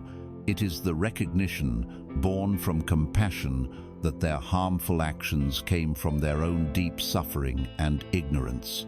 To wish them peace is to wish for an end to the very suffering that caused them to inflict pain in the first place. You can do this in a quiet moment of meditation. Bring their face to your mind and silently repeat, "I wish you peace. I wish you healing. I release you." In this moment, you are not just setting them free, you are setting yourself free on the deepest possible level. As the heavy chains of resentment and grievance fall away through the power of forgiveness, you will feel a new and profound lightness of being. A weight you may not have even realized you were carrying is lifted from your soul. The past finally becomes the past, a library of lessons you can visit, but no longer a prison you must inhabit. You are free to live fully and completely in the beauty and potential of the present moment. This new state of presence allows you to see the world not as a source of potential threats to be managed, but as a sacred space filled with wonder, a reality to be experienced directly. It is time now to learn how to integrate this newfound freedom into your daily life, to learn how to find the sacred in the ordinary. Through the profound and liberating power of forgiveness, the heavy chains of the past have fallen away. You are no longer anchored to old grievances or defined by past hurts. This has freed you to inhabit the present moment with a lightness and an availability that you may have never known before. Standing now in the clean, clear space of the now, unburdened by the ghosts of yesterday, a new way of seeing the world becomes possible. For your entire life, you may have been caught in the great spiritual trap, the myth of over there. You believed that peace, enlightenment, or a connection to the sacred was in a distant placing, a monastery high in the mountains, in a future time when you would finally be perfect, or in a dramatic, lightning bolt experience that would change everything. You treated your ordinary, everyday life as a kind of waiting room, an obstacle course to be rushed through and endured until your real spiritual life could begin. We now arrive at the great realization that turns this entire search on its head. There is no over there. The sacred is not in a special place. It is a special way of seeing. Enlightenment is not a future destination to be reached. It is a quality of awareness to be brought to the life you are already living, this very moment. The kingdom of heaven, as the great masters taught, is not a location in time or space. It is right here, hidden in plain sight, concealed only by the veil of our own inattention. The work is not to escape our ordinary lives, but to infuse them with such presence and love that they reveal their extraordinary sacred nature. It is the art of finding the sacred in the ordinary. To begin this practice, we must redefine what sacred means. In the past, we may have associated it with formal religious rituals, with hushed cathedrals or serene temples, with specific times set aside for prayer or meditation. While these can be beautiful and powerful pointers, they are not the source of sacredness. The source of the sacred is your own presence. Any moment, any object, any action, no matter how mundane, that is met with your full, loving, non-judgmental attention, becomes sacred. The present moment is the only portal through which the divine can enter your experience. When your mind is lost in anxious thoughts about the future or resentful thoughts about the past, you are spiritually absent. You are blind and deaf to the quiet miracle of the now. Your senses are the doorways to the sacred. They are the bridges between your inner world of awareness and the outer world of form. To truly see the intricate, lace-like pattern of frost on a window pane is a sacred act. To truly hear the rhythmic drumming of rain on the roof, without any mental commentary, is to listen to the music of the universe. To truly feel the warmth of a simple cup of tea radiating into your hands is to experience a profound and intimate connection with the energy of life itself. The divine does not always shout from the mountaintops. More often, it whispers in the details, in the complex flavor of a strawberry, in the precise geometry of a spider's web, in the unconditional love you see in a dog's eyes. Your life, right now, is overflowing with these quiet invitations to experience the sacred. The only thing that has been missing is your presence. Let us explore how to bring this awareness into the laboratory of your daily life. This is not about adding more complicated practices to your schedule. It is about transforming the things you are already doing into moments of profound meditation. Consider the first few moments upon waking. The habitual tendency is to immediately reach for your phone, to flood your newly awakened consciousness with the anxieties, demands, and dramas of the world. Instead, let the first sacred act of your day be the simple noticing of your own breath. Feel the miracle of your lungs filling with air, of your heart beating steadily in your chest without any effort from you. Feel a quiet gratitude for the gift of another day of life. In these first few conscious moments, you have already entered the temple of the sacred. Consider the act of preparing your morning coffee or tea. This can be a frantic, unconscious ritual, or it can be a 5-minute ceremony of presence. As you scoop the coffee grounds, feel their weight and texture. Listen to the sound of the water as it heats and begins to boil. As you pour the water, watch the steam rise, carrying the rich aroma. When you hold the warm mug in your hands, take a moment to truly feel its heat, its solidity. Before you take the first sip, simply be with it. This is not a trivial exercise. It is a practice of anchoring your entire being in the present moment through your senses. Your simple morning beverage becomes a sacrament, a communion with reality. What about the chores you resent, like washing the dishes? This is a perfect opportunity for practice. Instead of rushing through it with a mind full of complaints, transform it into a meditation. Plunge your hands into the warm, soapy water and truly feel the sensation. Watch the soap bubbles as they form, shimmering with the iridescent colors of 1,000 tiny rainbows. Listen to the sound of the water and the gentle clinking of the plates. Notice the feeling of satisfaction as you transform a dirty dish into a clean one. You can wash dishes resentfully, which is a form of suffering, or you can wash dishes with presence, which is a form of prayer. The dishes get washed either way. The choice of experience is entirely yours. Your daily commute, so often a source of stress and anger, can become a sanctuary for practice. When you are stuck in traffic, instead of tensing up and cursing the other drivers, use it as a formal opportunity to practice. Feel your hands on the steering wheel. Notice the tension in your jaw and consciously release it. Practice your compassionate X-ray vision, imagining that every other frustrated driver is, just like you, a person with hopes and fears, just trying to get somewhere. Look at the sky. Notice the shapes of the clouds. Truly listen without distraction to a piece of music, letting it wash through you. The car, a symbol of modern stress, can become your mobile monastery. Even the simple act of walking can be a profound practice. As you walk from your car to your office, or just down the street, feel the sensation of your feet making contact with the ground. Step, step, step. Feel the rhythm, the movement of your body through space.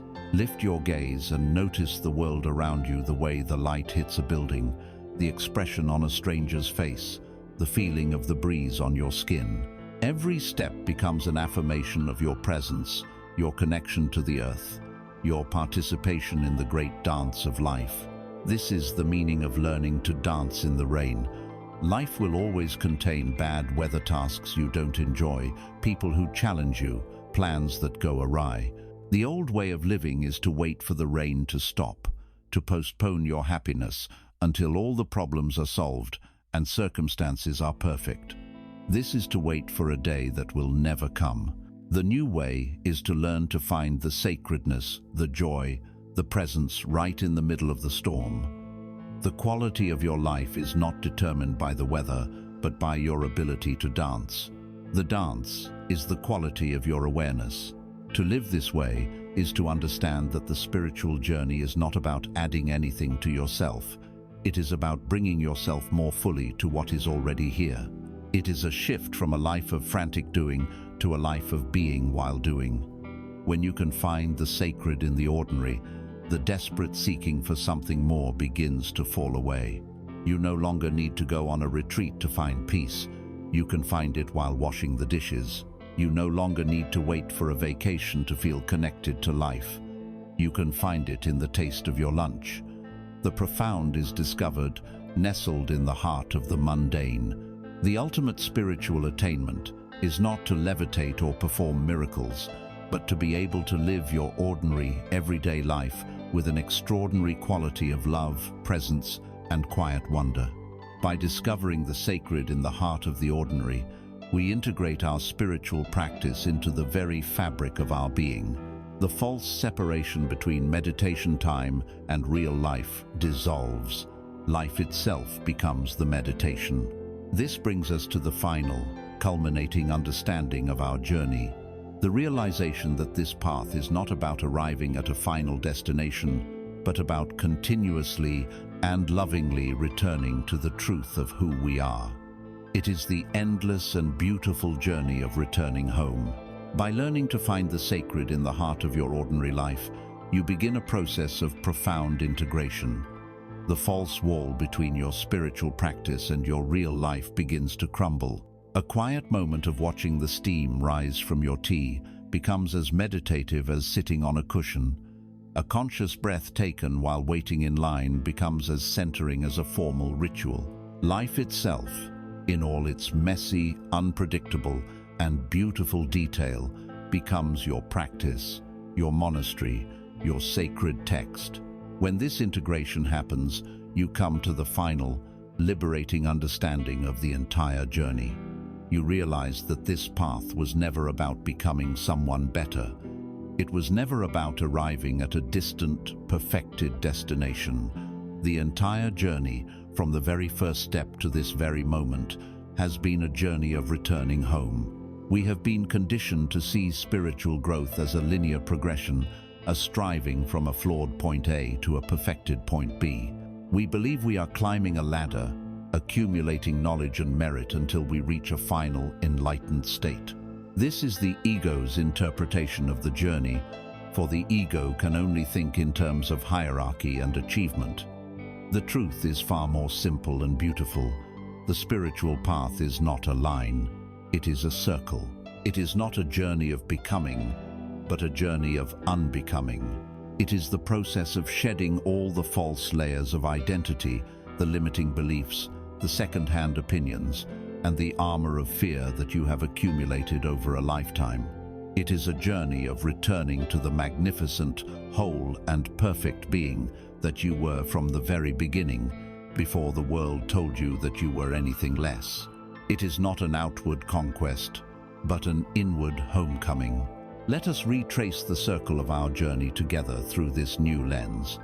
We began by seeking calm. We learned to watch the river of our thoughts from the riverbank, to anchor ourselves in the storm of emotion, and to find the stillness within the present moment.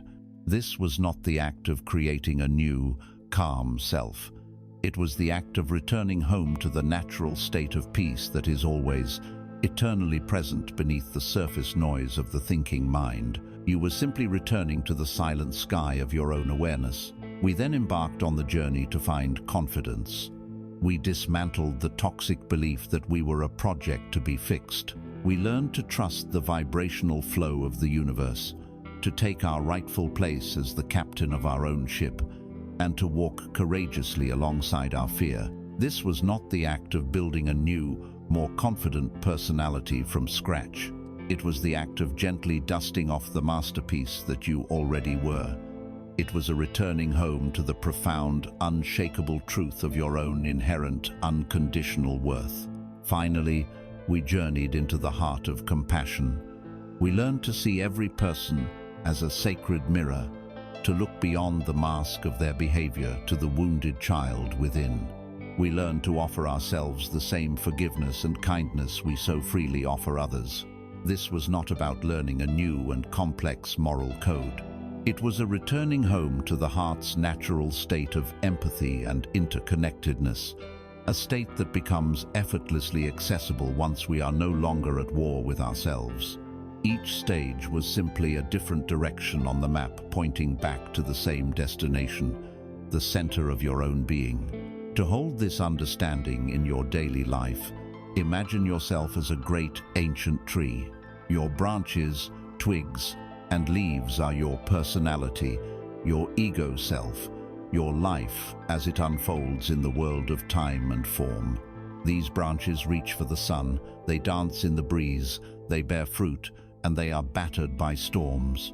The appearance of the leaves is constantly changing with the seasons of your life, sometimes green and vibrant, sometimes bare and fallow. This is the part of you that engages with the world, the part that is visible to all. For most of our lives, we have been completely identified with our branches and leaves. We polish them, we worry about them, we compare their fullness to the leaves of other trees, and we live in terror of the autumn when they will inevitably fall. But you are not just the leaves, you are the entire tree. And the most vital part of the tree is the part that is unseen. Deep beneath the surface of the earth, you have a vast and powerful root system. These roots are your connection to your true self, to being, to the silent, formless awareness that is your essence. The roots are eternally grounded in the dark, quiet, nourishing earth, which represents the timeless dimension of pure consciousness, the source of all life. It is from this deep, silent connection that all true life force flows.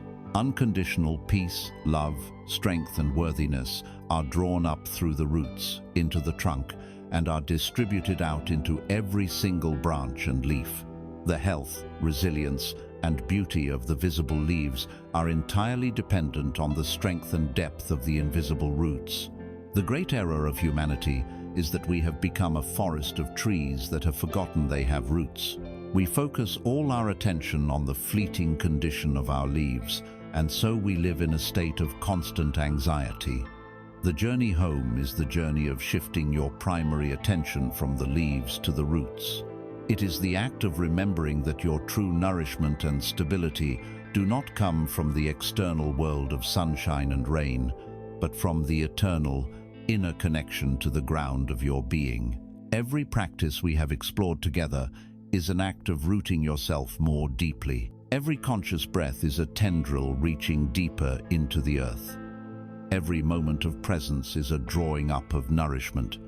Every act of self-compassion is a strengthening of the central root system. To live as the tree is to be able to fully engage with the world at the level of the branchesto love, to work, to create, to face challenges while simultaneously remaining deeply, unshakably rooted in the inner stillness and absolute security of your true nature. You are both the human and the being, the branch and the root, the form and the formless, all at once. Understand this. Home is not a final destination you reach once and then inhabit forever. You are a tree, not a stone. The winds of life will constantly pull your attention back out to the drama at the tips of the branches. You will get lost in the story of the leaves from time to time. You will forget your roots. This is not a failure. It is simply the nature of the dance. The practice is not to build a fortress around your roots so that you never have to engage with the world. The practice is to become so familiar with the pathway home, so intimate with the feeling of your own rootedness, that you can return in an instant. The journey is the endless, graceful, and loving act of returning, again and again, to the silent, peaceful, and powerful home that has been waiting patiently for you all along, right in the very center of your own heart. With this understanding, the frantic striving ceases. The search for something more finally ends. You are home. Let this feeling of homecoming resonate through your entire being. a quiet celebration of the magnificent truth you have always known. Now, let us gather these threads and conclude our journey together. We have traveled a great distance together, not across miles of land, but through the vast and intricate landscapes of the inner world. We have navigated the turbulent river of the mind, we have weathered the storms of emotion, and we have walked the quiet corridors of the heart. And now, at the end of our journey, we find ourselves exactly where we began, right here, in the simple, silent, profound stillness of this present moment. But it is not the same. You are not the same. You have returned with the wisdom of the traveler, with the peace of the one who knows the way home. You have discovered the truth of your inner citadel. It is not a fortress you needed to build, but the very ground of your own awareness, the silent, unshakable space in which all experience unfolds. You have remembered that you are the great tree, with branches that dance and struggle in the changing weather of the world, but with roots that are eternally, deeply grounded in the peace of the earth, in the stillness of your own being. From this rooted place, you can meet the world with a new and quiet strength. Carry this feeling with you. Let it be the anchor that holds you, the compass that guides you. And when the noise of the world threatens to pull you away from this center, when the clouds of thought and emotion gather and darken the sky of your mind, remember this simple, powerful truth. Let it be the mantra that resonates in the quietest chambers of your heart. I am the sky, not the cloud. I am the ocean, not the wave. I am the stillness at the center of the storm. The search is over. The striving can cease. You have returned to the home you never truly left. Go now and carry this peace with you, not as a fragile treasure to be protected, but as a quiet light to be radiated. Let your very presence be a calming influence on a chaotic world, not through effort, but simply by being rooted in the truth of who you are. The journey is complete. The journey is endless. You are home.